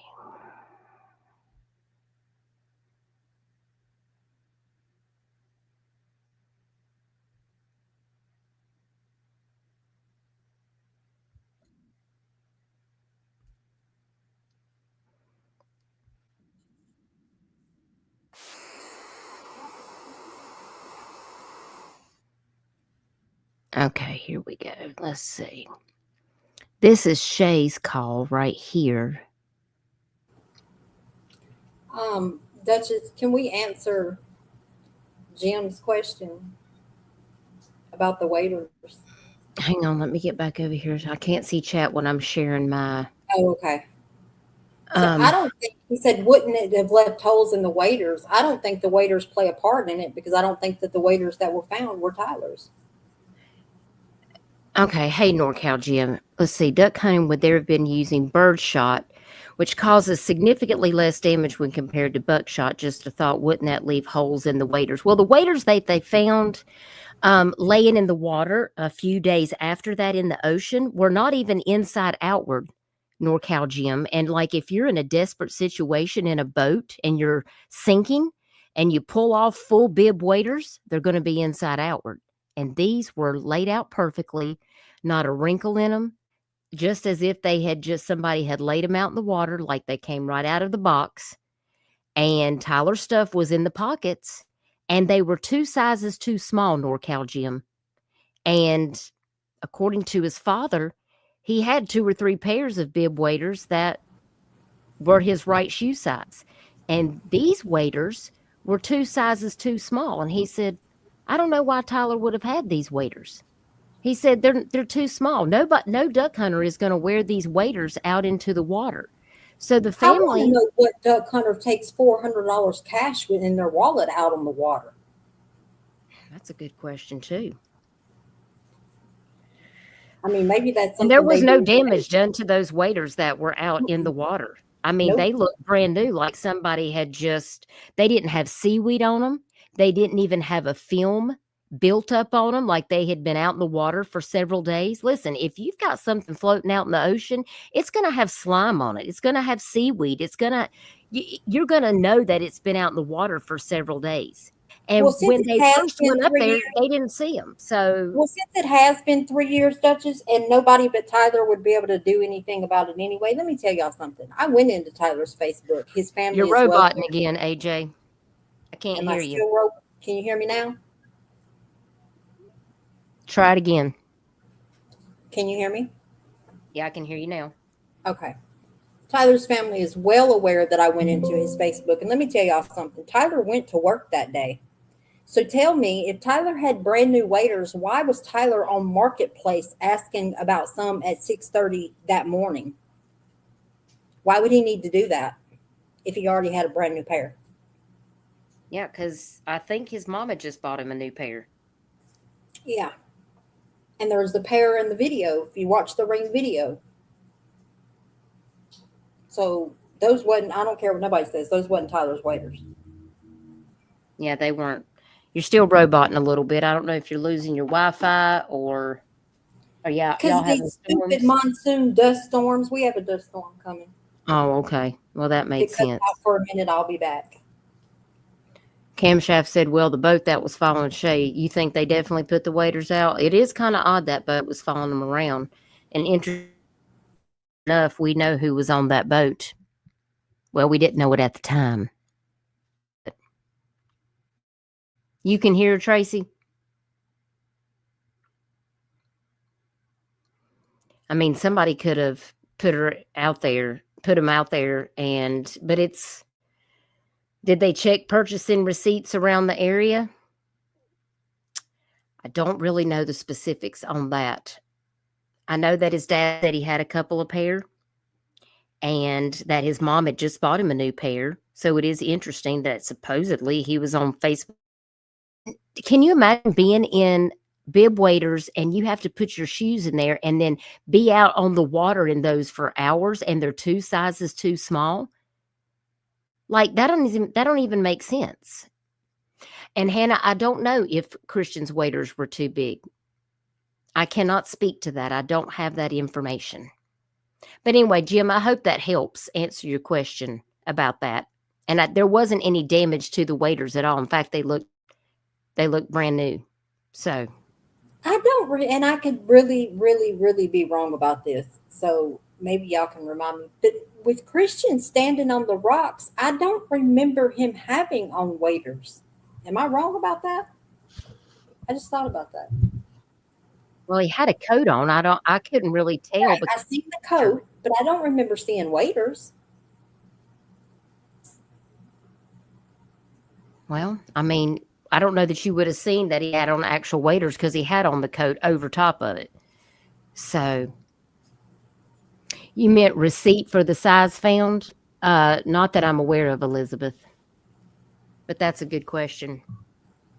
It just makes me wonder whose waders did Todd really take? If Christian, I mean, so if he didn't have waders on, where did the waders come from that Todd took possession of?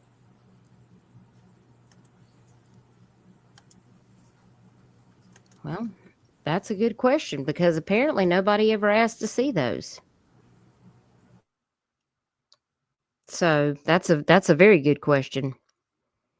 Okay, let's see here. I'm going to see if I can. I don't want to hear this. Okay, hang on. So I think this one is from WPDE. And this one is from his friend, and this is a very short one, and we're just going to listen to each one of these. They're not really very long, but I feel like it's important for us to go over these. So we're going to listen to a couple of these 911 calls and have a short discussion about them. So y'all ready to listen to some of these?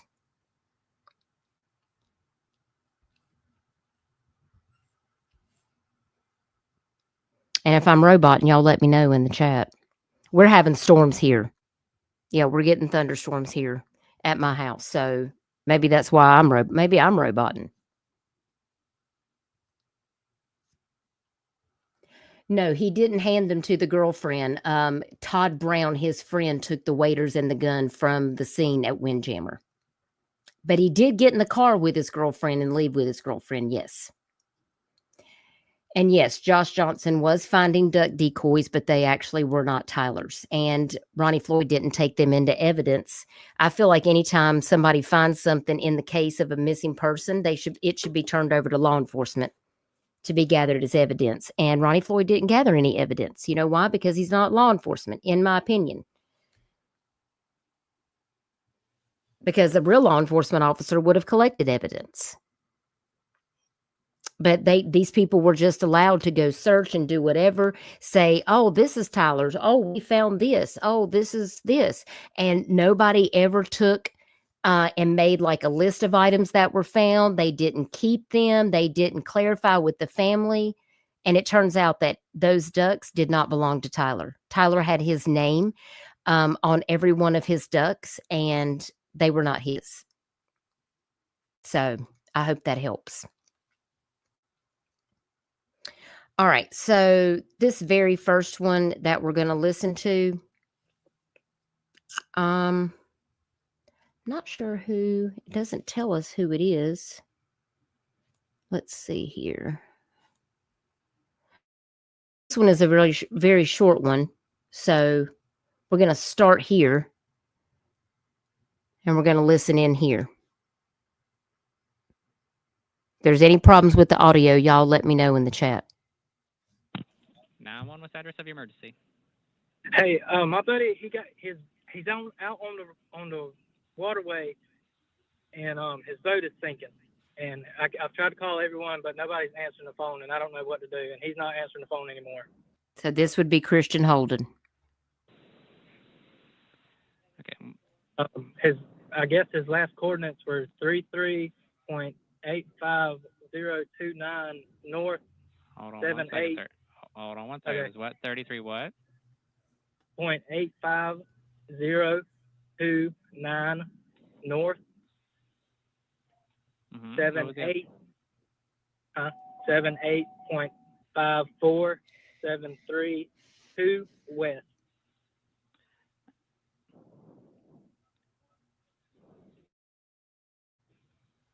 You're right. This is Brandon. What's your name, sir? You're right. This is Brandon. We need to read his statement next. Have actually the fire department actually going out there. What's your phone number? Was he hunting or something out there with somebody or what? I think he was hunting, but I don't know if he was with anybody. I was at work and he called me, and I don't know, and he hasn't answered the phone in probably 10 minutes. What's your friend's name? Tyler Doyle. D-O. Okay. D-O-Y-L-E? Yes, sir. What's Tyler's phone number? Okay. We do have, like I said, the fire department on the way out there to that area, okay? Okay, out on the water? They're actually, there's a couple on a boat trying to go out that way to see what they can find. All right. Okay? Thank you. All right, thank you, bye. Okay, yeah, Flying that was Decor is here. That was You Brandon. ready? Don't miss our grand opening going on now in Myrtle's Inlet. I cannot stand these. It You won't don't let have me to mute make it. fake content to pay for your trip. It never lets me mute it. Okay. Should be Christians. I had them backwards, the ones that I had pulled up. I was thinking I was playing Christians first, but I was playing Brandon's, and we can read Brandon's statement too after this. AJ, are you back yet?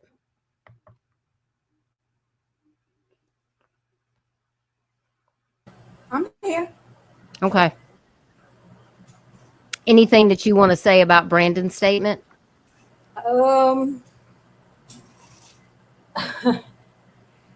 Because I think I've got Brandon's statement on here. Well, here's the thing. Right here. I've got Brandon's statement right here. The one who also confirmed that is exactly what Christian Holden said to Todd. I don't know how he knew that information, but when the part about basically saying, if I need you, can you come? So I guess that was being repeated to Ronnie through somebody, and Brandon overheard that.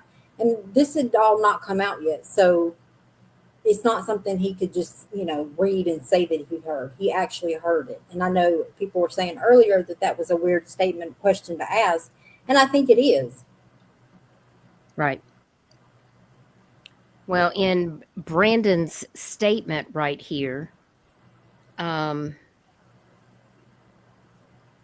over here so I can read it better for you. This statement that was made, given to Ronnie Floyd, says, Tyler called me at 4:45 panicking, saying his boat engine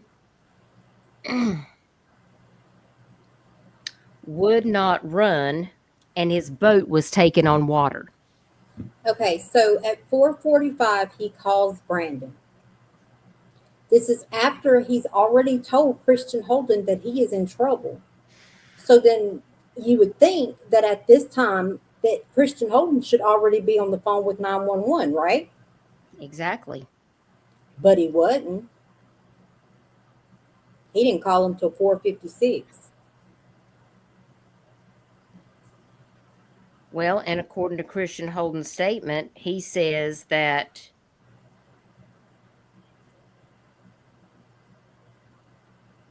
let's see, what's the time that Christian Holden gave on his statement over here?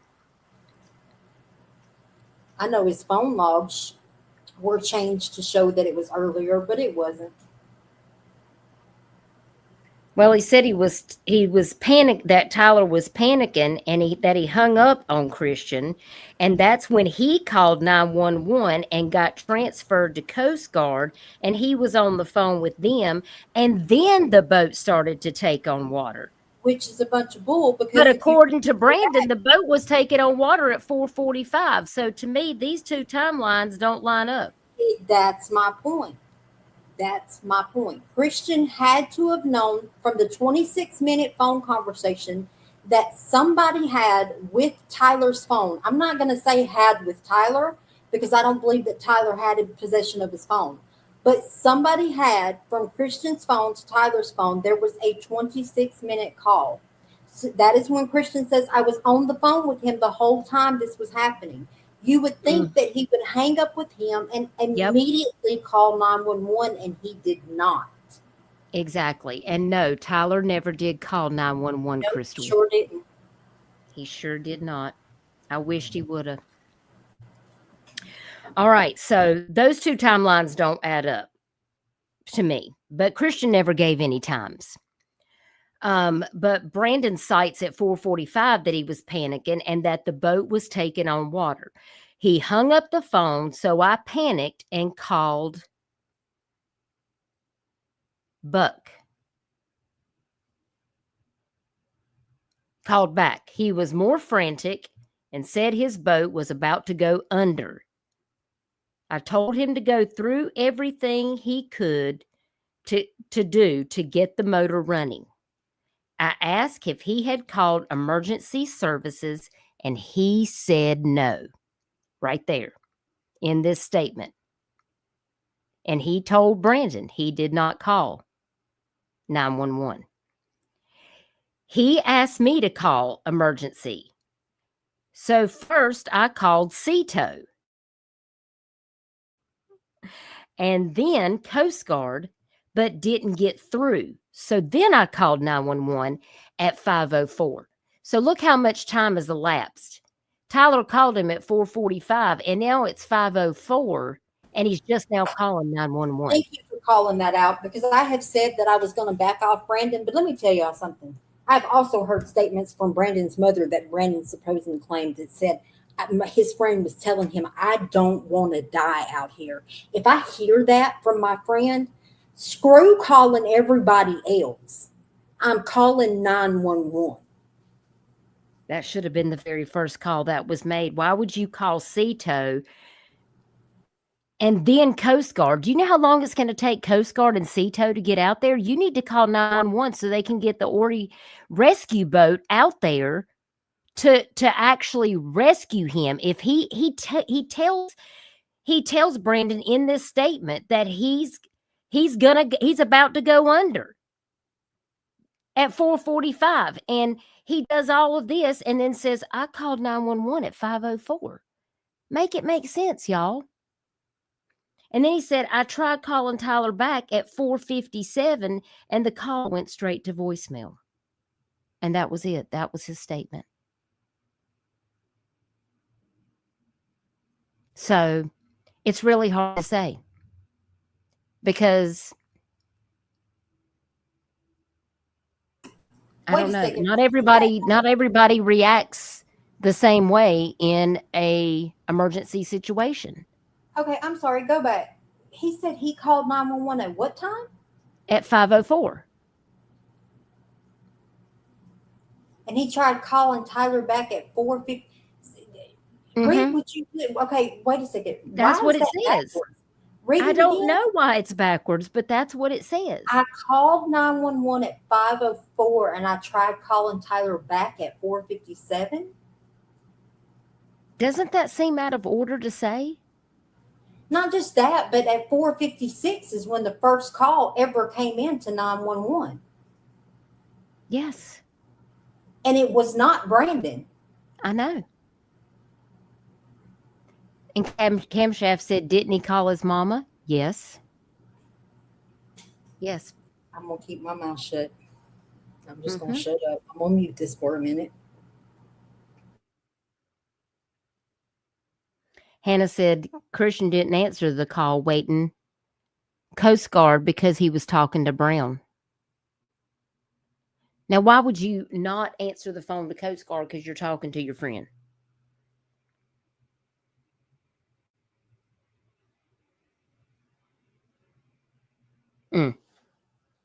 I don't even know right now. I digress. Deep breaths. Deep breaths. Let's go to this next 911 video right here. For all of you, wait a second. You too. I don't live by the water. Let me ask y'all a question. Okay. How long with 3 feet of waves do you guys think it would take for that 16-foot John boat to be completely drowned in water?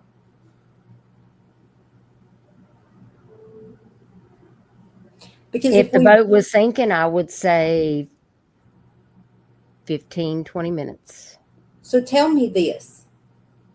That's just my guess. How in the hell was Christian Holden on the phone with Tyler for 26 minutes as this was all happening? Because that's his exact words.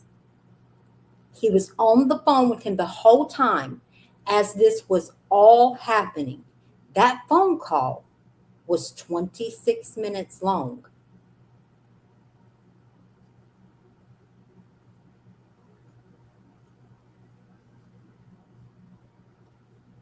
$26. So I would think that he would already have been in the water. If he was really on that boat and it was sinking, it had to be almost very close to completely underwater.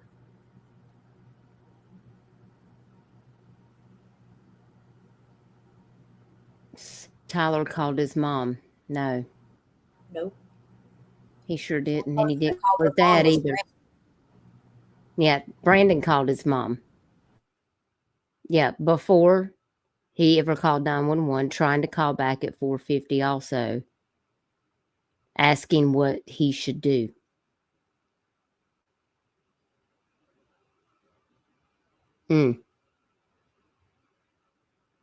This case gets me.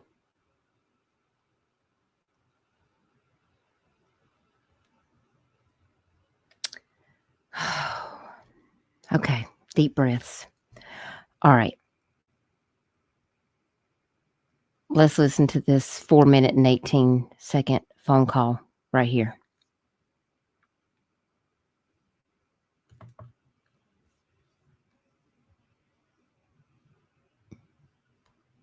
What is the address of your emergency? Yes, ma'am. I need to get a hold of Coast Guard or something like that. I'm stuck in the ocean, drifting out in the ocean. I cannot get nobody to answer. Okay. Is anybody injured on your boat? No, ma'am. I'm standing on the jetty rocks. The motor cut off on the boat. And it's back. Just make Oh, hang on a second. Let me try to get this enlarged. yes, ma'am. I need to. It's not letting me enlarge this one. I'm gonna have to go back over here and look at something. Y'all give me a second. I'm gonna stop sharing my screen for a second. I'm gonna go over here and look at something.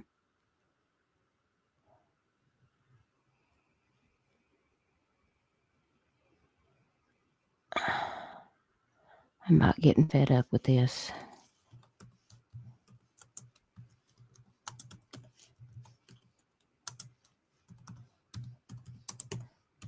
I want to look at it from this site instead.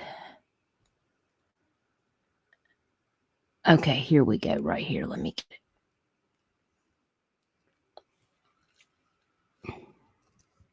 All right, now let me share my screen. Can y'all still hear me okay? It's storming pretty bad right here.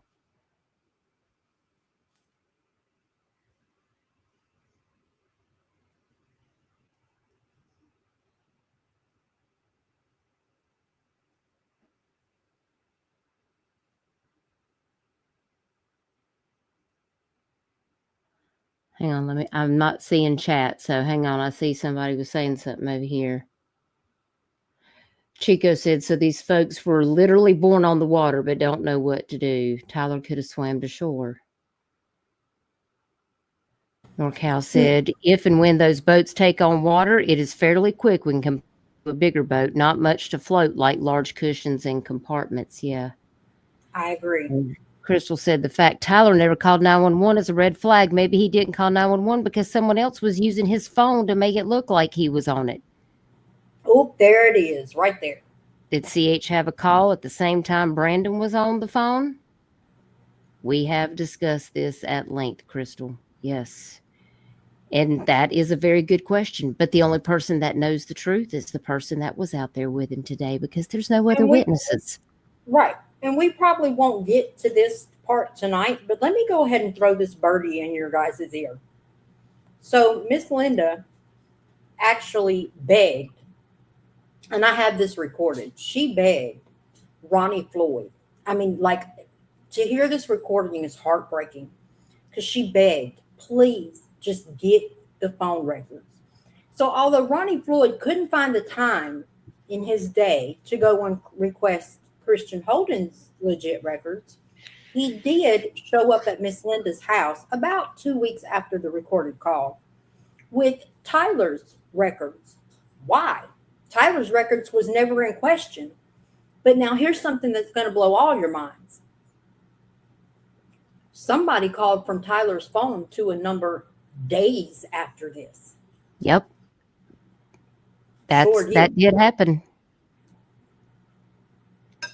There's a lot that hasn't been released that's not out there. Dutchess has a lot that hasn't been released.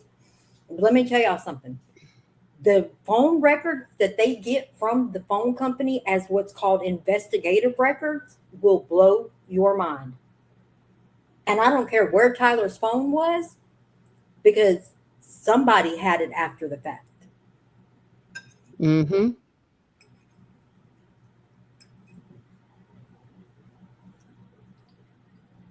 It's very, very concerning. And yes, Kay, they did not. That's the other thing about South Carolina DNR investigating this case. Archie's, I live right across the waterway from Archie's. They have a camera that faces the waterway. Do you think Ronnie Floyd asked them for camera footage? Nope. The family had to go ask them for camera footage. They did not ask for camera footage all along the waterway to prove at what time or if Tyler actually made it from my boat landing behind my house to the jetty, because they would have captured it on film. And by the time that it came around that Ronnie Floyd wasn't actually asking for that information because he said Tyler drowned and he wasn't really looking to do an investigation. It was an open shut case to him. Well, the family wasn't going to accept that, and they wanted to see the camera footage. Well, guess what? the different places that have cameras that face the waterway all along, which there's not that many, those camera footages turn over every so many days. Then I think Archie's is 7 days, and then the camera starts recording over itself. So by the time the family got over to Archie's to request the video footage to see if they could see Tyler in his boat headed out to the jetty, the footage had recorded over, and there was no footage, Kay. This is what I'm talking about. A reckless investigation that was not handled appropriately. So I hope that clears that up, because we know the owners, and we did try to talk to them, and they felt terrible that they couldn't give the family what they wanted, but it's just how it's set up. You know? And I've played out all kinds of scenarios in my mind, but I think there's a few people that had personal cameras, but I never saw Tyler. So Tracy said there's a few cameras that Dana found. Was Tyler seen on those, Tracy? Because I was never told about any footage that had Tyler on it. I was told that they had people that had, there were people that had camera footage, but Tyler wasn't seen on any of them. And that's coming straight from Shay. AJ, are you aware of any? No, I'm not. Yeah. And I actually went, I live on the waterway. We even have a couple of neighbors who have cameras, and I had them to check their cameras. They never saw Tyler's boat. They went back to that day. They never got it. In the beginning, there was people making up videos trying to say that I know the gas pump that was Tyler on that boat, but it wasn't. Yep. So if you know of a video that was filmed from the waterway, Tracy, that's got Tyler on it, you need to let me and Shay and AJ know about it, because I've never seen one. And I've talked to, I know 50 locals here. I've been to, I can't tell you how many people's houses that live right on the waterway that have cameras. Either they didn't have cameras, their cameras don't face the waterway, their footage turns over, they didn't have anything on there. We tried to get them to get the gas station too, Tracy. Footage was turned over by the time that Ronnie Floyd got him. So, because he didn't do it in a timely fashion. He wasn't doing his job. He never planned to. We did check there also, Wine and Crime. That was one of the places I went. I have friends that live there, and they did not have any camera footage. It had already turned over by the time it was requested. Sure enough. And there's a lot of cameras on the water, but that footage turns over. Yeah, we haven't even got to that part, Arctic. Oh my gosh. All right, so let me pull up this next 911 call. Let me share my screen, and we'll play this one. Hang on. Let me share my entire screen. Make sure I'm sharing. All right, this will be better. Okay. All right, here we go. Y'all let me know if there's any problem with the sound in chat. 911, what is the address of your emergency? Yes, ma'am. I need to get a hold of Coast Guard or something like that. I'm stuck in the ocean, drifting out in the ocean. I cannot get nobody to answer. Okay, is anybody injured on your boat? No, ma'am. I'm standing on the jetty rocks. The motor cut off on the boat, and it's drifting out in the ocean. He's in it and sinking. Is anybody in the boat? Yes, ma'am. Who's in the boat? Tyler, a buddy of mine. All right, hold on, honey. I'm going to bring in the Coast Guard. Don't hang up. Are you on the North Jetty? Yeah, I'm in the jetty, the Little River. Yeah. Just stay on the line with me, sweetie. I'm going to get you some responders here.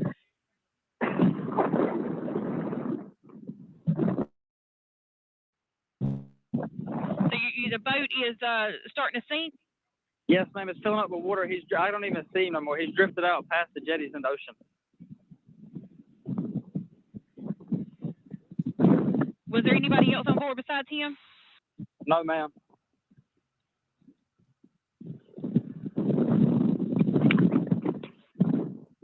Do you know if the boat was where it was drifting? Was it going south? Or was it going?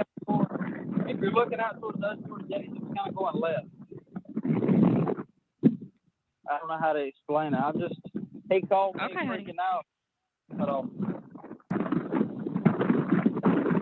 And you said he was the only one, right? One person? Yes, ma'am. And what kind of boat is it? It's an Excel, tiller handle Excel aluminum John boat. And do you know if anybody was in the water? Did he know if he jumped out, or were you able to see? No, ma'am. I was able to see him drift out, but I do not see him no more.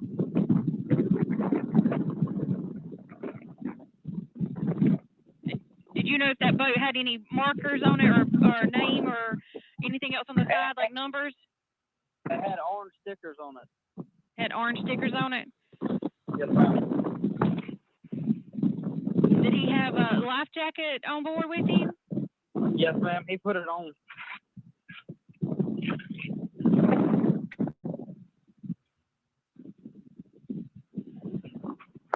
Other than your cell phone, do you have any other type of communications? Does he have any type of communication? He's got a cell phone. Do you know what his number is? I do. What's his number, honey? Okay.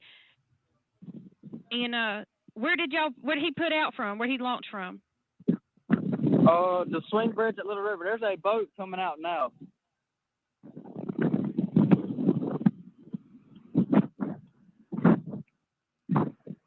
Okay. And were there any other hazardous materials or anything involved on the boat? We were out here hunting, so there's a firearm on the boat. Okay. And nobody is sick or injured? No, ma'am. Not that I know of. Okay. He hasn't. I cannot see. So you were able to get out the boat and got on the jetty? Yes, ma'am.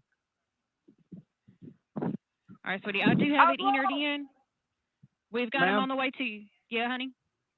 Yes, ma'am. I hear you. I'm trying to get this boat to come to me now, but they're not paying attention. Yeah. Like I said, we're sending somebody to help you. Stay on the line. If it's safe to do so, just. Do you have a life jacket with you in case you need it? I do not. All right. You do not? All right. You stay right there on the jetty, okay? Okay. All right. Listen, we've got some help coming to you. Is your phone fully charged? It is. It's on 42%. Do I need to try to get a hold of him? Well, you can, honey, and if you have to, you can call me immediately back. Just make sure you save your battery power on this phone, okay? Okay. All right.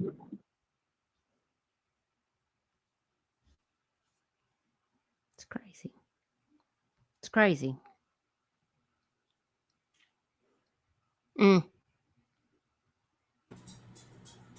And let me just remind y'all once again, when he hung up with her just then, because he was supposedly going to be calling Tyler back, no, he didn't.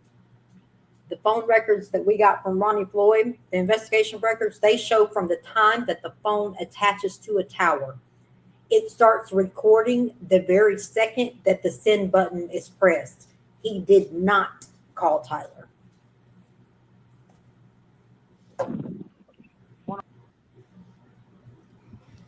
All right, so we did hear this one already.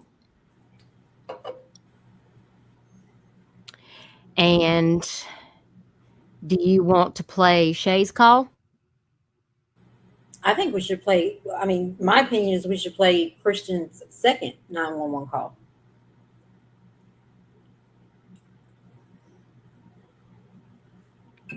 Let's see. 911, what's the address of your emergency? That's Brandon's call right there. There's Ant's call. This should be it right here, I believe. All right, y'all buckled up, ready to go? Well, Christine, we just appreciate y'all being here. All right, here we go.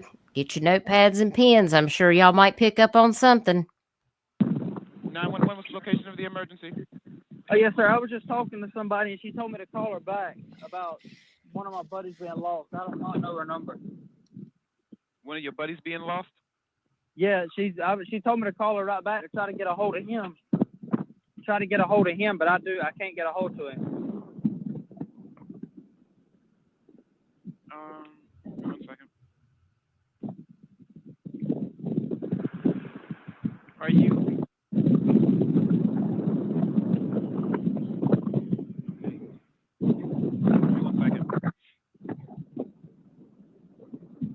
Okay.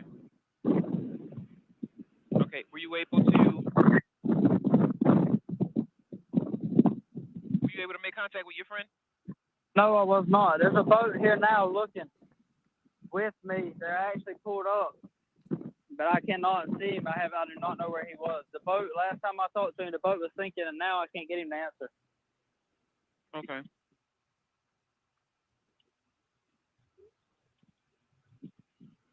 You said the boat is sinking and you can't get him to answer? No, sir. You're calling him on his phone? Yes, sir. Okay.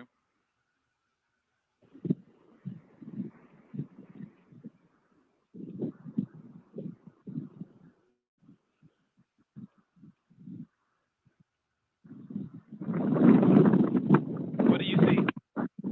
All I see is the ocean. There's a boat here now going out in the ocean. I forgot communication with them, and they were helping me try to look to see if they could find him and get him off the boat. Okay. They're loading it. Yeah. Yeah, do you see the Coast Guard? No, sir, I don't. Okay.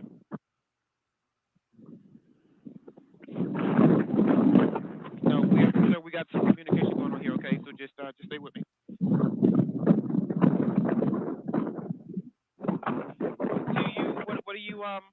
What are you looking at? I'm standing on the jetty rocks. He dropped me off. We were hunting, and he dropped me off on the jetty rocks to stand here while he took the boat and went out and tried to jump up some ducks. And the motor cut off on the boat. You said what happened to the boat? Okay. The motor cut off on the boat. What's your friend's name? Tyler. What's his last name, sweetie?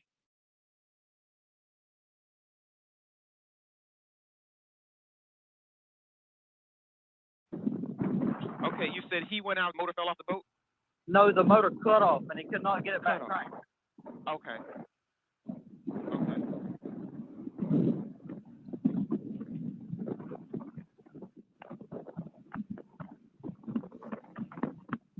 Okay, all right. We got help on the way. Okay.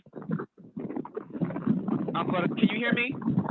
Yes, sir. All right, so we got help on the way. All right, I'm gonna go ahead and disconnect because we don't want you to use up all your battery. You need to go ahead and save the battery life on your phone, okay? But help is on the way, okay? Okay. All right.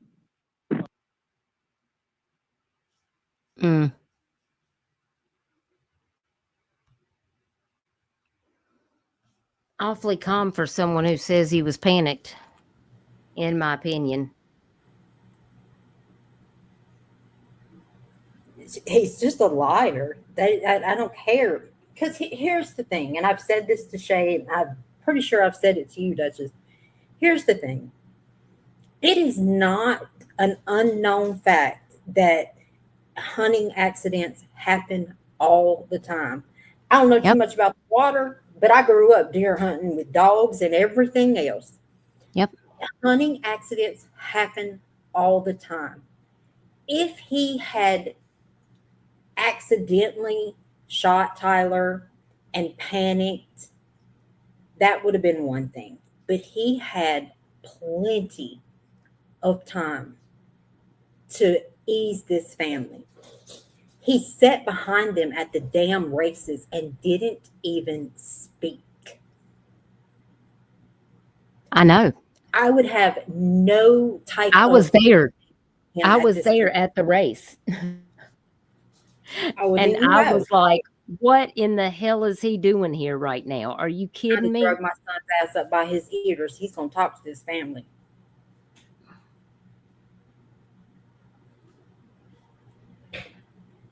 It's disgusting. And anybody that wants to sit there and try to tell me, oh, the dad was protecting him. Protecting him, hell. That's not protecting him. To leave another family in just turmoil, that's not, no. Because this is going to, because I'll never let it go until something gets told, happens, comes to light, something. So if he thought he was protecting him, he thought wrong. Yeah.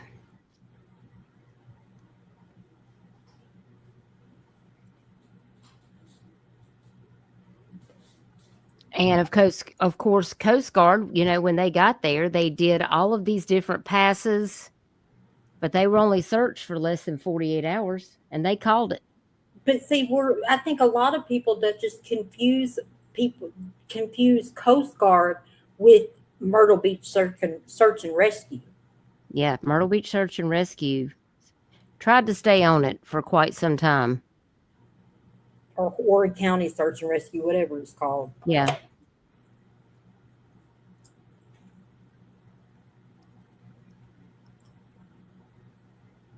And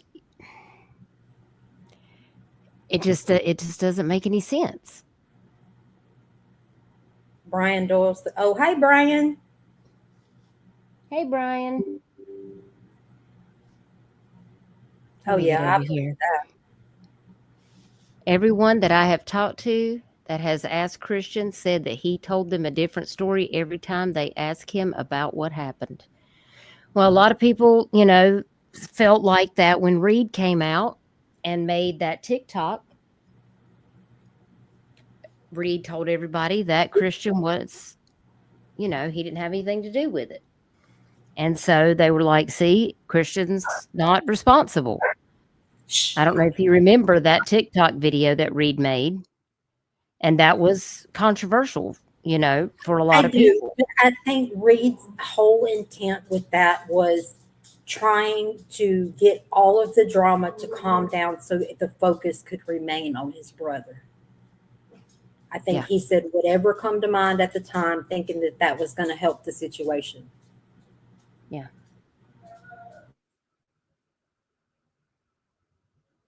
I agree. Yes, Cito did actually get Tyler's boat out before Coast Guard got there. Yes. Yes, Cito pulled it out. Brian said, I think they had Reed buffaloed. I agree. That very well could be.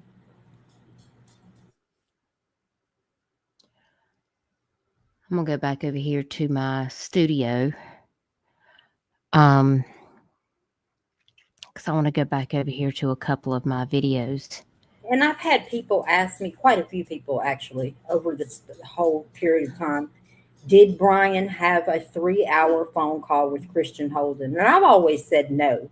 So, Brian, can you confirm or deny that night, did you have a conversation with Christian Holden? I'm sure he wouldn't mind answering that.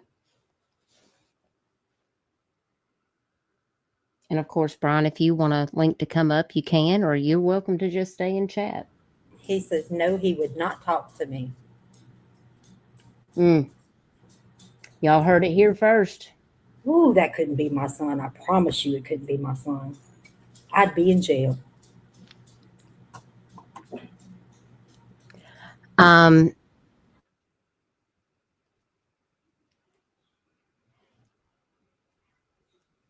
got another video that I want to show that I think is very important. And this is the one about the waiters, because I know NorCal Jim and a few other people were asking about the waiters. So let's watch this one real quick.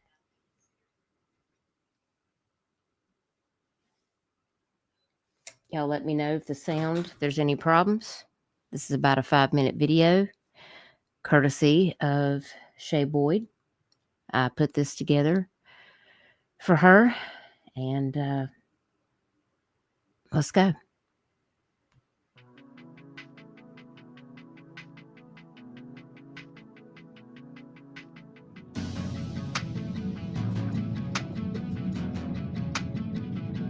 What that says is Tyler's truck was still there at the landing when so many people came out to look for him day after day.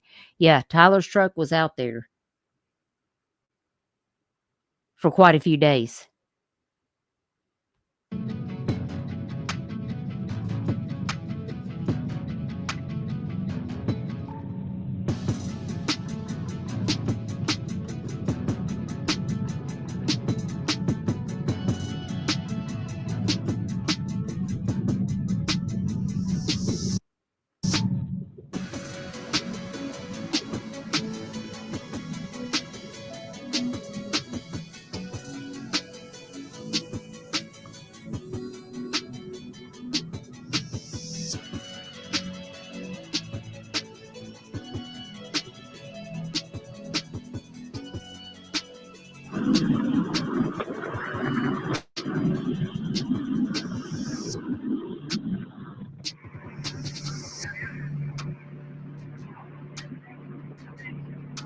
And as you can see in this statement right here, Shay says, the same day we found Tyler's waders, just hours before we found them, DNR had already passed us.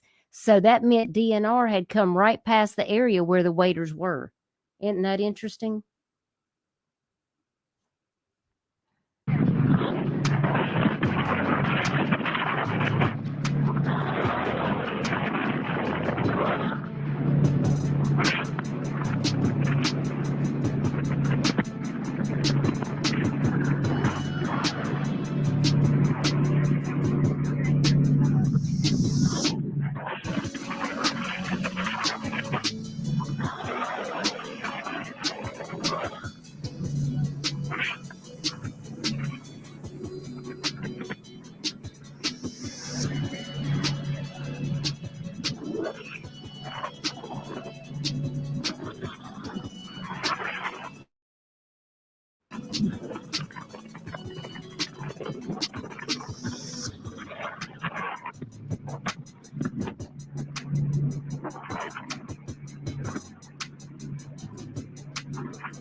You see that? That's the Coast Guard flying over.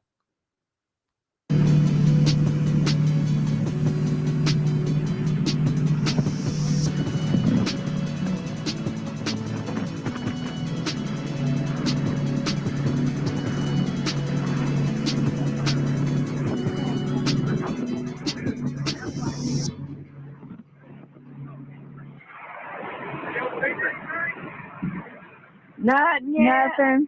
Yeah, we went all the way north, like way. Anything you want to say right here, AJ? Can I say what I really want to say? Say whatever you want to say about the Y'all whoever tell me is why on the this hell boat. the guy on this boat is the guy that she was dating. Again, I have the phone records. Tyler went missing on the 26th. She started having 4 and 5 hour phone conversations with him on the 1st of February. And that guy is on this boat. He's right there, y'all. Yep. The guy that Lakeland was seeing. I'm sorry, but the truth is the truth, y'all.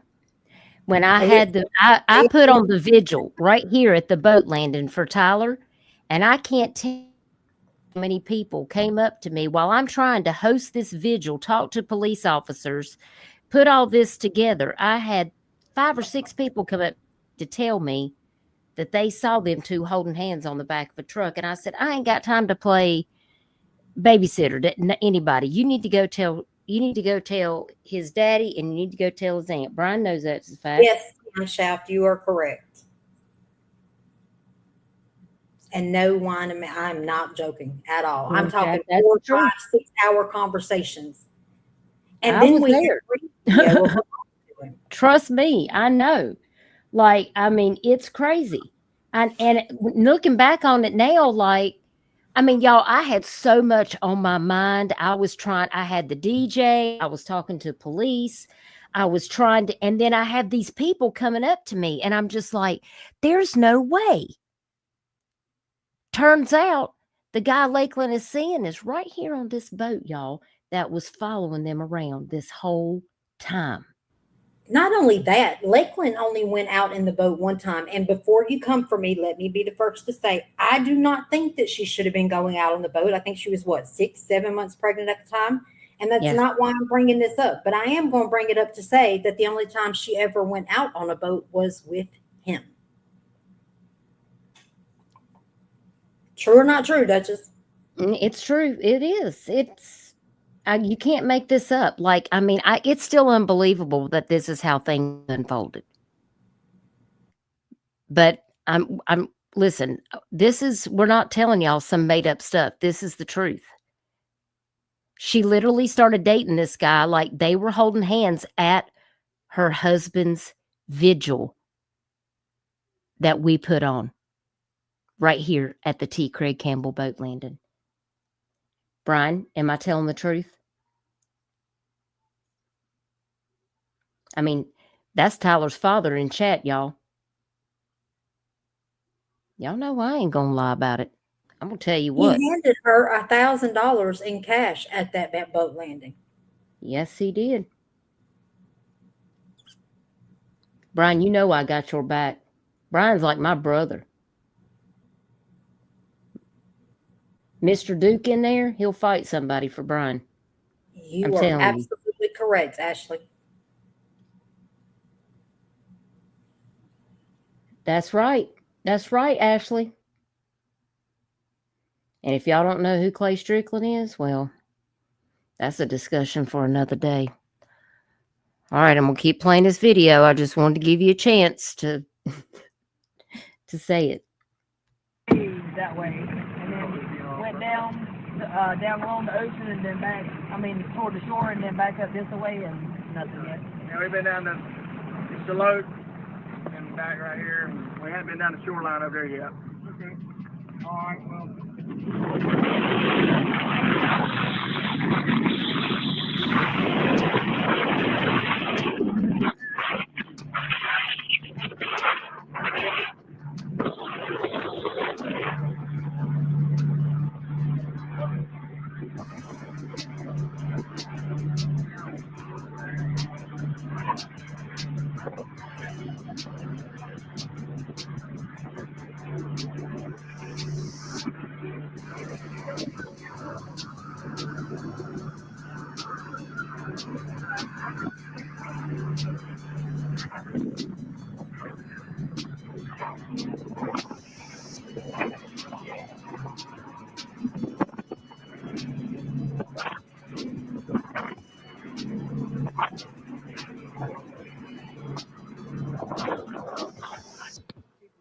For a fact that he had 3 life jackets, and in the boat there's still 2.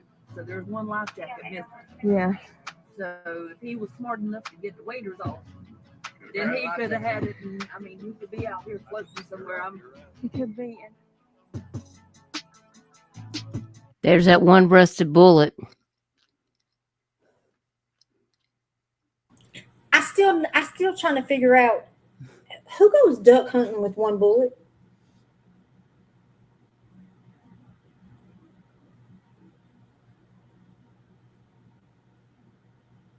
That's a good question.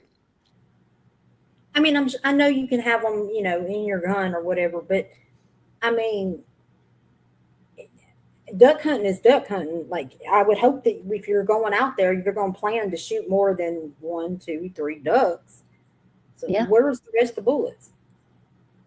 I reckon it's in the boat, I guess. I don't know. That's a good question. Unless they fell out, because. Well, if that boat was underwater, there's a very good chance because, they never did find Tyler's gun. Where's that at? Which is a whole nother. That's a whole nother can of worms. Yep. That was a pretty, the gun that Tyler had was over $2,000. And yes, she did get money from that GoFundMe. That's a whole nother. Oh, wow. Yeah. That's how she bought that car, but we'll get into that another day. Yeah, that's definitely a whole live stream in itself. Yeah, it was a brand new gun. That's right, Brian. Yeah, Benelli's are not cheap. Which has always made me wonder, is that the gun that Christian Holden really was holding? And is that why he passed it off, because he wanted to keep that gun? Because anybody that knows anything about guns knows that Benelli's are not coming cheap at all. That's right.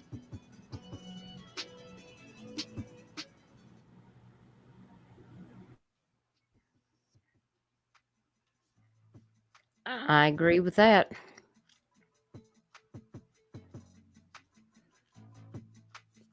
Can't make none of this make sense, right? I mean, I'm just saying. And let's not forget, not to start bashing on Lakeland, but this is not just something that just all of a sudden happened. Let me let everybody know, Lakeland previously, because Miss Linda was strict, so Lakeland was staying there because of the issues at home. I don't know what those issues are, and really I don't care, but that is why she was there. But Miss Linda would make her sleep on the couch, rightfully so. They weren't married yet. Lakeland got caught cheating and left and actually moved her and her belongings out before they even got married. So this is not something that just Lakeland decided to just take on a new guy. No, because then there was another incident right before he went missing. And we know that's true because we saw the messages. The Facebook messages. Yeah, that were archived between Tyler and Lakeland. But we'll get into that. That is definitely a live stream for another day, for sure.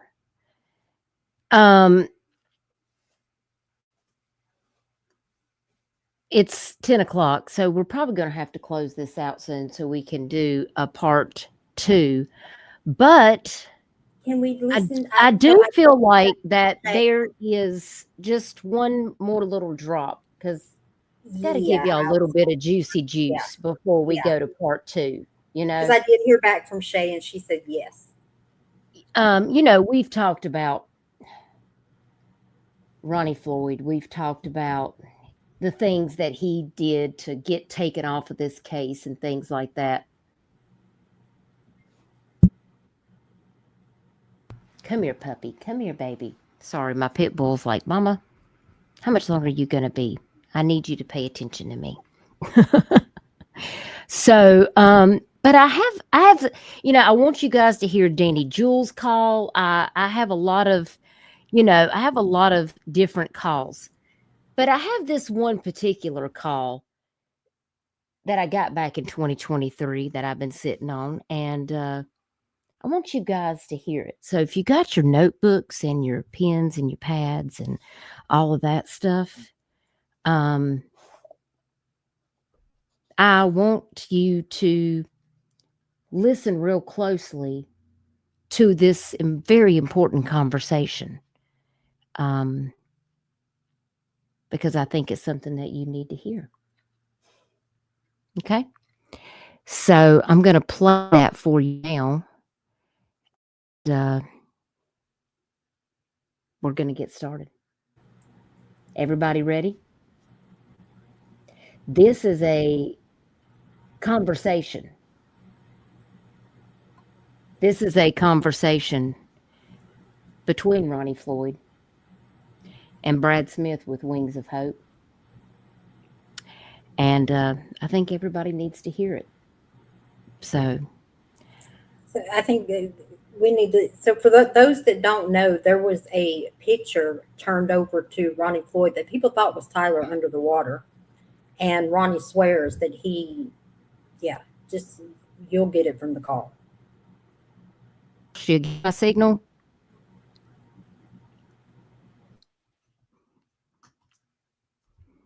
Are you there? I'm here. Okay. I thought I lost you for a minute. Is it me or is it you? Or is it both of us? It's probably both of us. It might be both of us. Yeah, so tell them about the picture. Yes, there was a picture because there was something found on sonar that the cadaver dogs actually hit on at the jetty, and the sonar picked up on something. It was shown to the family. They were going to dive on it. They do have forensic divers with North Star Search and Rescue.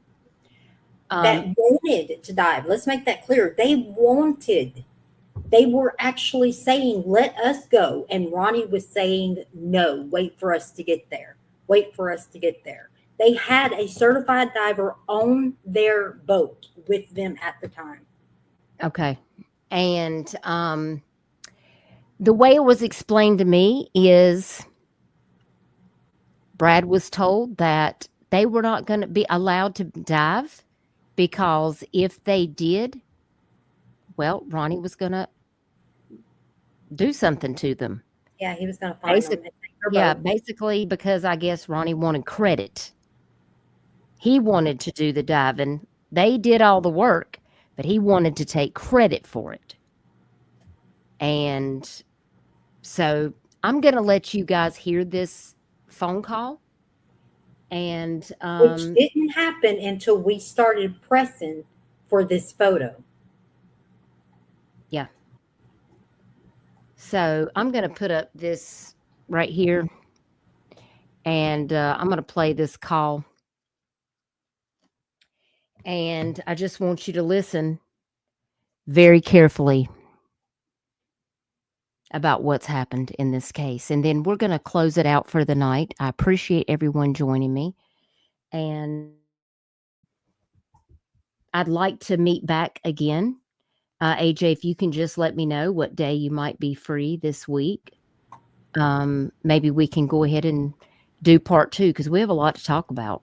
We Y'all do. And I'm ready part 2 because I don't want there to be too much of a gap because I want us to, I mean, I know that you have time constraints. I have time constraints, but I'm ready when you are so we can get this all Well, out. I can schedule it. We can go tomorrow night if you are free tomorrow. Let's do it. Okay. All right. So I will be free after 7:30. So I'll get something scheduled up and we'll see you guys back tomorrow. And don't worry, after I play this, I mean, we'll chit chat for just a few minutes before I let y'all go. I just leave them something to ponder all night. No, but I wanted to make sure, because I want to let everybody know, because if you're here watching and you want to go and dive right into part 2, then let's do it. All right. So, all right, get your seatbelts on, your bib waders, your tinfoil hat. If you got a helmet, you might want to put it on right now because this is the first time that nobody's heard. So buckle up because this is going to get rough and the truth comes out. So here we go. Again, this is a phone call. It's never been played before.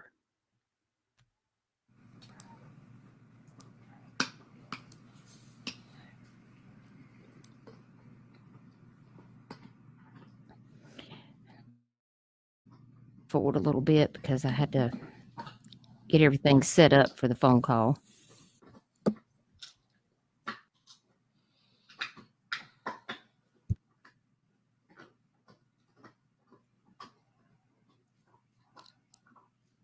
You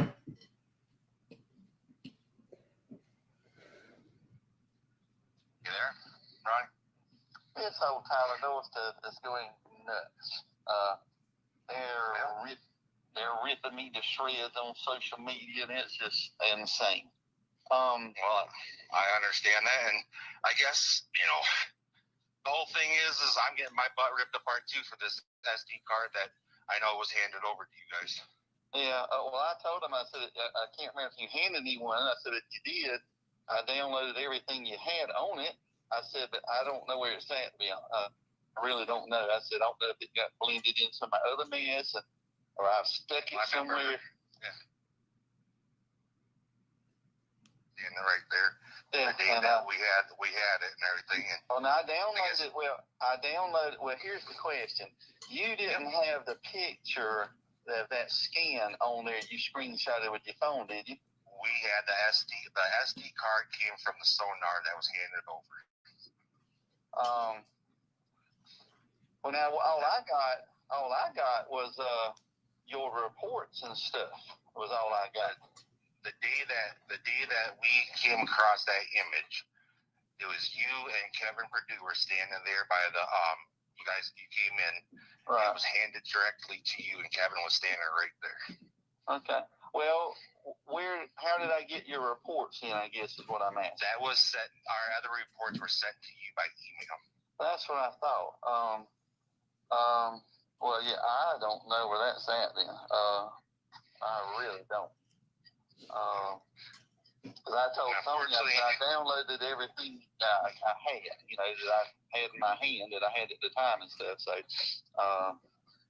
well, see, the family, and this is a thing to show you the flip-flop here, they were actually accusing you of just walking around that picture in your phone and stuff, and you tell people, hey, I think this is him, to kind of catfish and extend the search a little longer. And there was no catfishing. I told him, now, why in the devil would he do that? I said,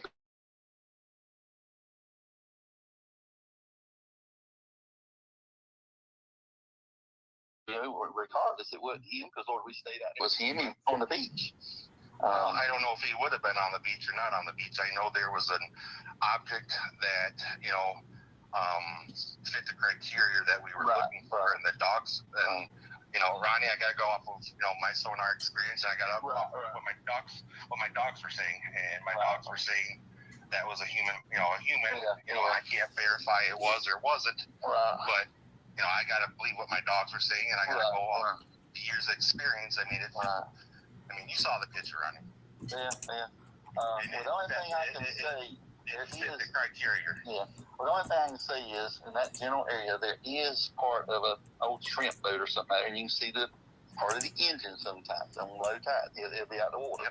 So it should have been that, what I'm saying. But I told everybody, I said, your dogs did twice, I said, I 2 different dogs. I said, I don't know, but all I know, we didn't find anything. We still haven't found anything. There's not been anything up on the shore even now. And so anyway, well, I guess tomorrow, I already dug through all my stuff, see if I stuck it somewhere, in safekeeping and stuff. And I've changed bags a time or 2, but I have not found it. I was like, I don't know. I said, all I know. I'm sorry, but he just said he might have stuck it somewhere for safekeeping. Okay, I don't understand is how in the hell did he not know that the emails or the reports were not on the flash drive, when at the beginning he acts like he don't know what the hell the flash drive is. He's talking about a screenshot, and Brad has to literally tell him, like, hey, it was a actual SD card. You see why this is important? Are y'all picking up what I'm laying down right now? And this was when we were really putting, Dutchess, me, Michelle, we were really putting pressure on to get these photos. Yep. All right, I rewound it just a little bit, so I'm going to play it again, but I just had to stop it there because I just wanted you to know he might have put it in his safe place, y'all. He don't know, but it's all Brad's fault. I mean, misplacing evidence, isn't that enough right there? Come on now. Told you it was going to be a bombshell, y'all. I don't want to hear no damn excuses about how Ronnie Floyd did this, that, and the third, because the truth comes out. Well, I guess tomorrow, I already dug through all my stuff, see if I stuck it somewhere, in safekeeping and stuff, and I've changed bags a time or 2, but I have not found it. I was like, I don't know. I said, all I know, I almost thought I got the stuff emailed to. And you got the reports sent to you after we left. But the day that we came, because the next day the fireboat came out there, and we were trying to reacquire the target. Okay. All right. Well, I'll look back through all my, and it was an SD card, not a jump drive, not a USB. No, it was an SD card that says Hummingbird on it. Hummingbird. Okay. Yes, sir. Yeah. Okay. Well, I definitely haven't seen one of them in my stuff then, but I'll have to dig through again just to see. But anyway, I'm, like I said, I unfortunately I gave you the only copy, and Yeah. And now, one thing we have mandated in ours is that we make multiple copies. Right. Well, that's what I said. I don't know where that thing went. And I've changed trucks since too. So if I've laid it up somewhere and it fell or whatever, I don't know where it went. But, so anyway, but I told him, I said, if I take pictures of a boat and I take 3 or 4 of the whole ID number or something, one of them's the best one, I don't load all of them and stuff. It's no sense. It's not really evidence anyway. Or if I take a picture and it's terribly blurry, I don't load it. I said, but when people give me stuff, I load everything, because it's your stuff. Because I don't know what some of it is sometimes. I load everything. I said, I don't pick and choose, but anyway. Right. I remember specifically because it was me, you, Kevin Perdue was there, and I handed over the SD card because you wanted to see, and Nell, I see what it was, and that's why I turned it over. And I wish I would have made copies and everything, but now. I just don't. I kind of want to say I remember that, but I can't swear to remember it because I was like, I don't know if I even got anything in my hand. I said, I thought you emailed me the things and the reports and all. I said, I can't swear to it. I said, but they said they did, which the family said they were standing here and watched it. There was a lot of people there. I mean, I know my team was standing there. And I know you pulled up in your pickup truck. And Kevin was there, and I handed you the SD card because you said you wanted to see it. Okay. Well, I will have to dig back through, and it says Hummingbird. Okay. Yes, sir. Well, I know I haven't seen one of them in my stuff, so I don't know where it's going. But I'll just have to dig through some because I am bad about putting stuff in safe places sometimes, and that's very safe because I can't find it for a little while. Well, you hid it from yourself.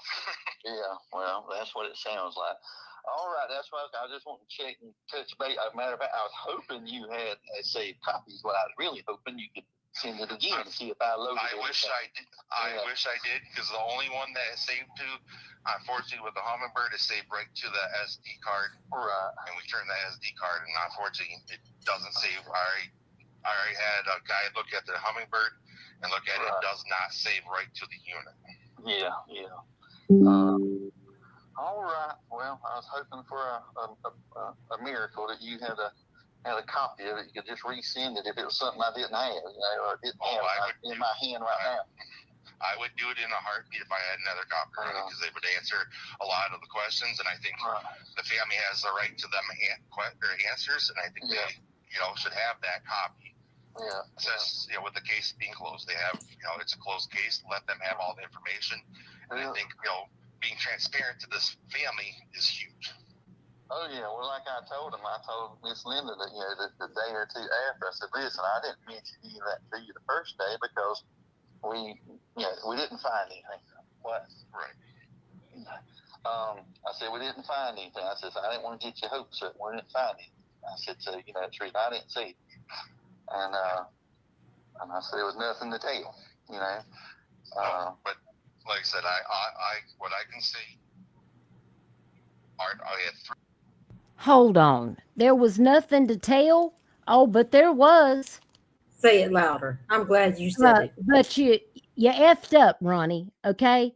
Because your dive team didn't come out. You should have let them dive on what the cadaver dogs hit on and the sonar image, but you effed up. The water got rough, and then you played it out for 3 days. You never went out there, and then you said, oh, well, we went back out there and there was nothing there. Whose damn fault is that? It's your damn fault. Take accountability, you son of a bitch. Okay, let's go. 3 different dogs blind hit on the same area. We had a sonar image of a potential target. I wish we would have been able to dive. We will never be on another search where we're not allowed at least to secure the object, because in this circumstances that we had one opportunity to see what that target was and we missed it. Yeah. Well, that ocean is no joke, that's for sure.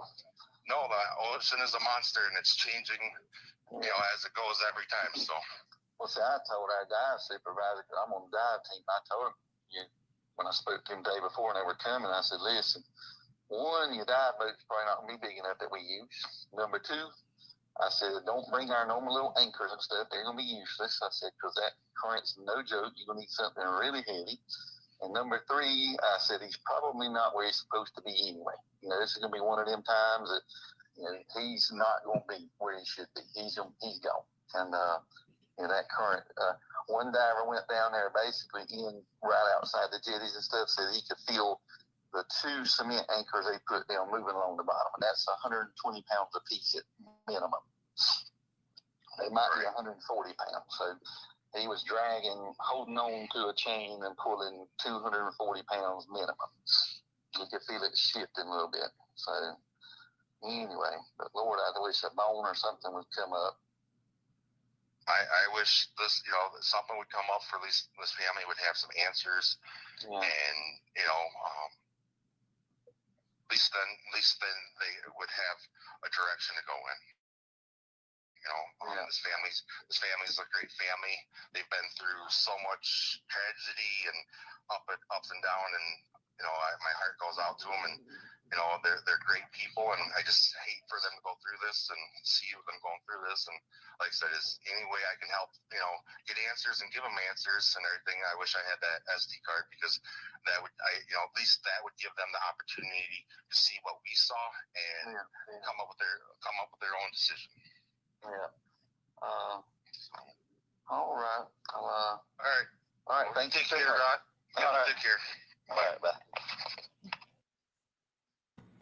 I got so many things I want to say right now, but I'm not going to say it because I know you'll get in trouble because you can't curse. And I don't know how to keep my mouth shut like that. So I'm just going to shut up until tomorrow night. Yeah, I want to call him every name in the book except for his given.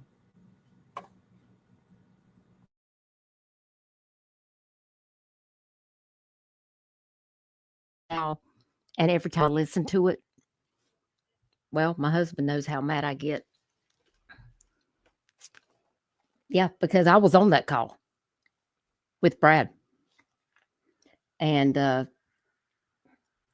y'all, I literally, my lip was bleeding after I got off that phone call, because I was biting my lips so damn hard to not just jump in the middle of that phone call.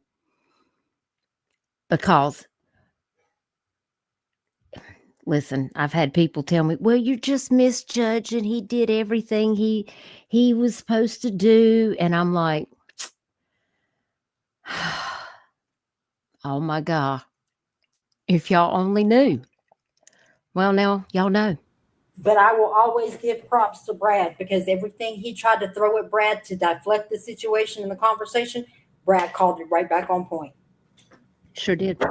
And the reason that this couldn't be out there before, and I get it, I understand, is because at that time, Brad and Wings of Hope, they were still, you never want to cause friction with other departments or make other departments think that you're going to cause friction, because then they're not going to call on them to help people. But now Brad and them are no longer doing this.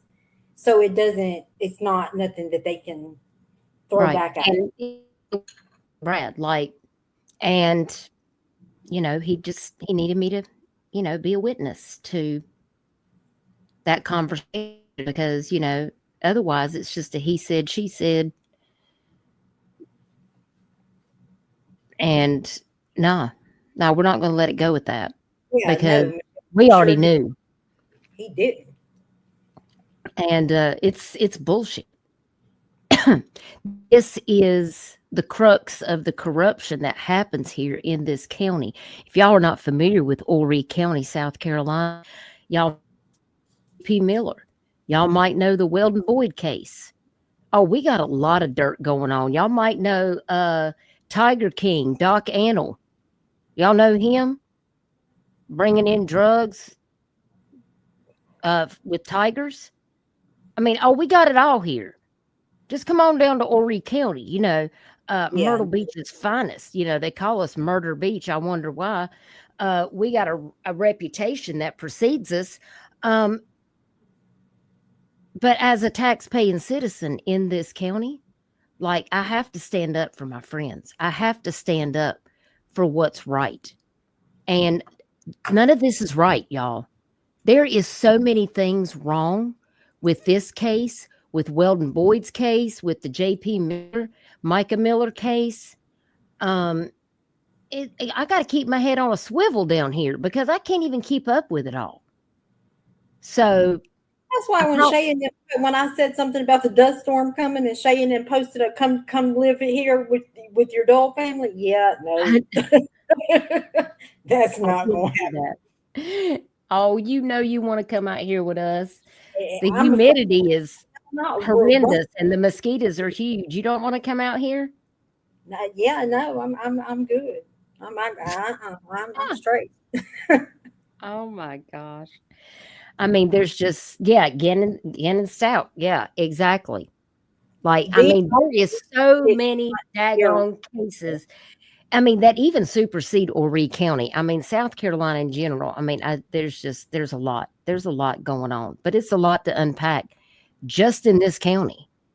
And, you know, that's one of the reasons why I have a channel is because of the things that are going on. Like somebody needs to speak up about the things that are happening because, I mean, turning a blind eye, this good old boy system, like, I mean, we're past that. We're past that. And yes, Matt, thank you for being here. DNR does have a lot of resources at their fingertips. And you know what? They're just lazy. They're fish ticket writers. They're not here to save the humans. They're wildlife. And they have no business investigating a missing persons case because they're not even trained to do that. I don't really consider them. I mean, even though the state considers them law enforcement officers and gives them a badge, do I think it's right? No. What Amos was. Make it make sense. Well, I mean, the cat lady, is it laziness or plain criminal? Well, it's a little bit of both, in my opinion. Yeah. I mean, if you got enough money, well, you can pay people to do what you want them to do around these parts. I mean, just look at any of these other cases.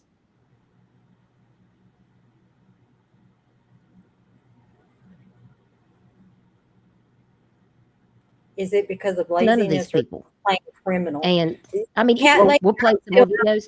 Hey, go ahead. I was telling the cat lady said, is it because of laziness or just plain criminal? The jury's still out on that one when it comes to this case right here. Because, I mean, when I tell y'all, and we'll get to it in another part, but Ronnie Floyd is texting back and forth with Christian, and he's got him just saved as Christian, not Christian with his last initial, not Christian, a CI. No, he's got him saved just Christian, just like you would your best friend. That's wild to me. I appreciate that, Kay Kanuga. I'm good.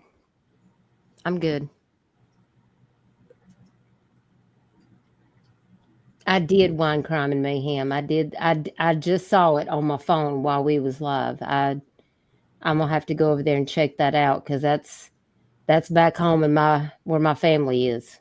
So, but I feel like I have to stand up for my people, you know, because these families are not getting answers. And then you have these tourists that come here and spend buku money. I mean, tourism is that's our bread and butter in this town. But if you can't even look for locals who are involved in crimes, protect them, do the right thing if they go missing, if you bring your family here, and I tell people this all the time, don't you let go of your kids' hands. Don't go down there on the boulevard by the Yachtsman and walk down there in the middle of the night. Don't you leave out of your hotel room by yourself in the middle of the night to go out and get something to eat. I'm telling you, trafficking is bad. Gun violence is bad. Gang violence is bad. People like, oh, there's gangs in Myrtle Beach? Hell yeah. The Sinaloa cartels down in these parts. Listen, I mean, this ain't like it used to be in the 70s and 80s when I grew up here. This is not the same Myrtle Beach. If you come down here to vacation, you better keep your head on a swivel and your kids locked down I mean, do not let them go running up the beach. Do not let them go running up to strangers. You cannot trust people. I live here and I don't, you won't catch me going hanging out. No, ma'am, no, sir. I'm telling you, you got to educate yourself and you got to educate your kids. You got to protect yourself. You got to know what's out there because 2025, this is a dangerous place to be. That's a fact, Brian, right there. Listen, you don't want to mess with these cartel people. I'm telling you what. People think I'm kidding when I tell them these things. But I say, hey, listen, come down here and spend all the money you want. But just make sure that you are aware of your surroundings. Beware of where you stay on the beach because there is all kinds of parts of the beach that you don't want to be staying in. Okay? Listen, if the police and the SCDNR ain't gonna help out the locals, if you go missing and you're on vacation, do you think they're gonna look for you? Put a 1 in the chat if you think as a tourist that, I mean, listen, and I'm not putting down all law enforcement officers. I know some law enforcement officers that work for the PD, that work for the sheriff's office, and they're good guys. And a couple of good women. But they put themselves on the line for the people who aren't the good ones. And once you get a bad rap, like it reflects on all of them badly. Listen, and I've got a letter to show y'all too. We're going to talk about it.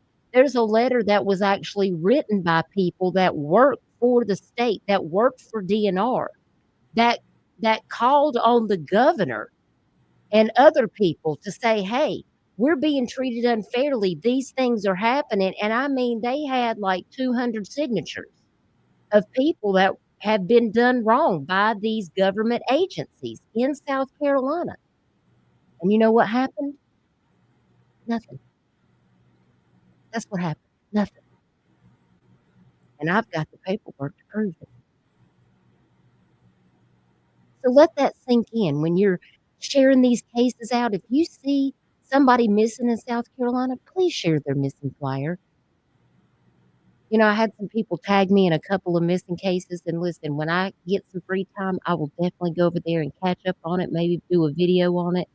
Y'all know my parents are not doing well, and I have to jump off here because I need to go call my mom and check on her and my dad. But I do appreciate y'all joining me, and we're going to get back at it tomorrow night. We're going to try to go for another 2 or 3 hours and dig in deep, look at some more things, listen to some more phone calls, look at some more reports, check out some more FOIAs, watch some more very important videos. Because there's still a lot more that we have to unpack in Tyler Doyle's case. We have just not even got icing off the cake. Yeah, not even skimmed the surface. Yeah. So, and I do appreciate each and every one of you joining. Thank you, moderators, for being here and hanging out with me for 3 hours and 12 minutes. Thank you so much, subscribers. Thank you so much, members.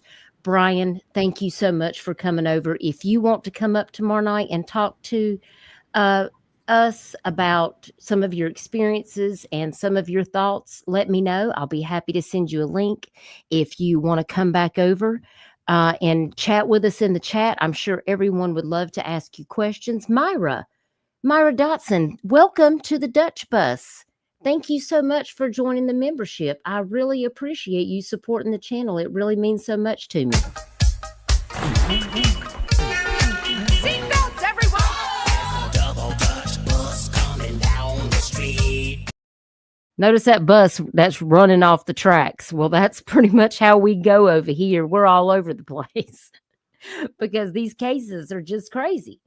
So, but I do appreciate each and every one of you that joined. Please remember to, if you would, just smack, tickle, or punch that like button on your way out. It's a free way to support this channel. And I'll catch you guys tomorrow. I'm going to post that link on my Facebook page, Dutchess Discussions, if you follow me over there on Facebook.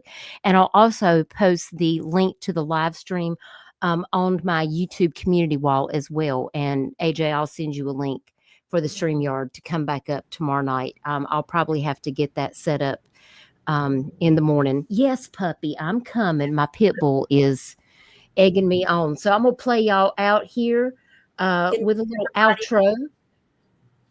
AJ, thank you for coming up and being willing to just discuss this case and go over all of these things. I think it is so important, and I just appreciate all that you do to help keep Tyler's name and information out there. It really means so much to me, and I know it means the world to the Doyle family. Oh, thank you, Dutchess. So, it's a team effort. It certainly is. And we're just going to keep doing what we do best. And that is keeping the truth out there. That people really know what's going on in these cases, so they can stay more aware. And listen, if you can, remember to go over and check out Tyler's Beacon Law. This is something that Shay and Brian wanted to do on behalf of Tyler. This is a petition for mandated waterproof beacons for hunters and fishermen in case they go missing. This is going to start locally here in South Carolina. If you could go over to this link that's in the chat with change.org and please sign this petition, it would really mean so much to the family. And I appreciate you all, each and every one. And thank you, Brian, so much for being here. And I'll catch you guys tomorrow night. I hope everybody has an amazing Sunday night. And I'll see you guys soon. Take care, guys. Good night.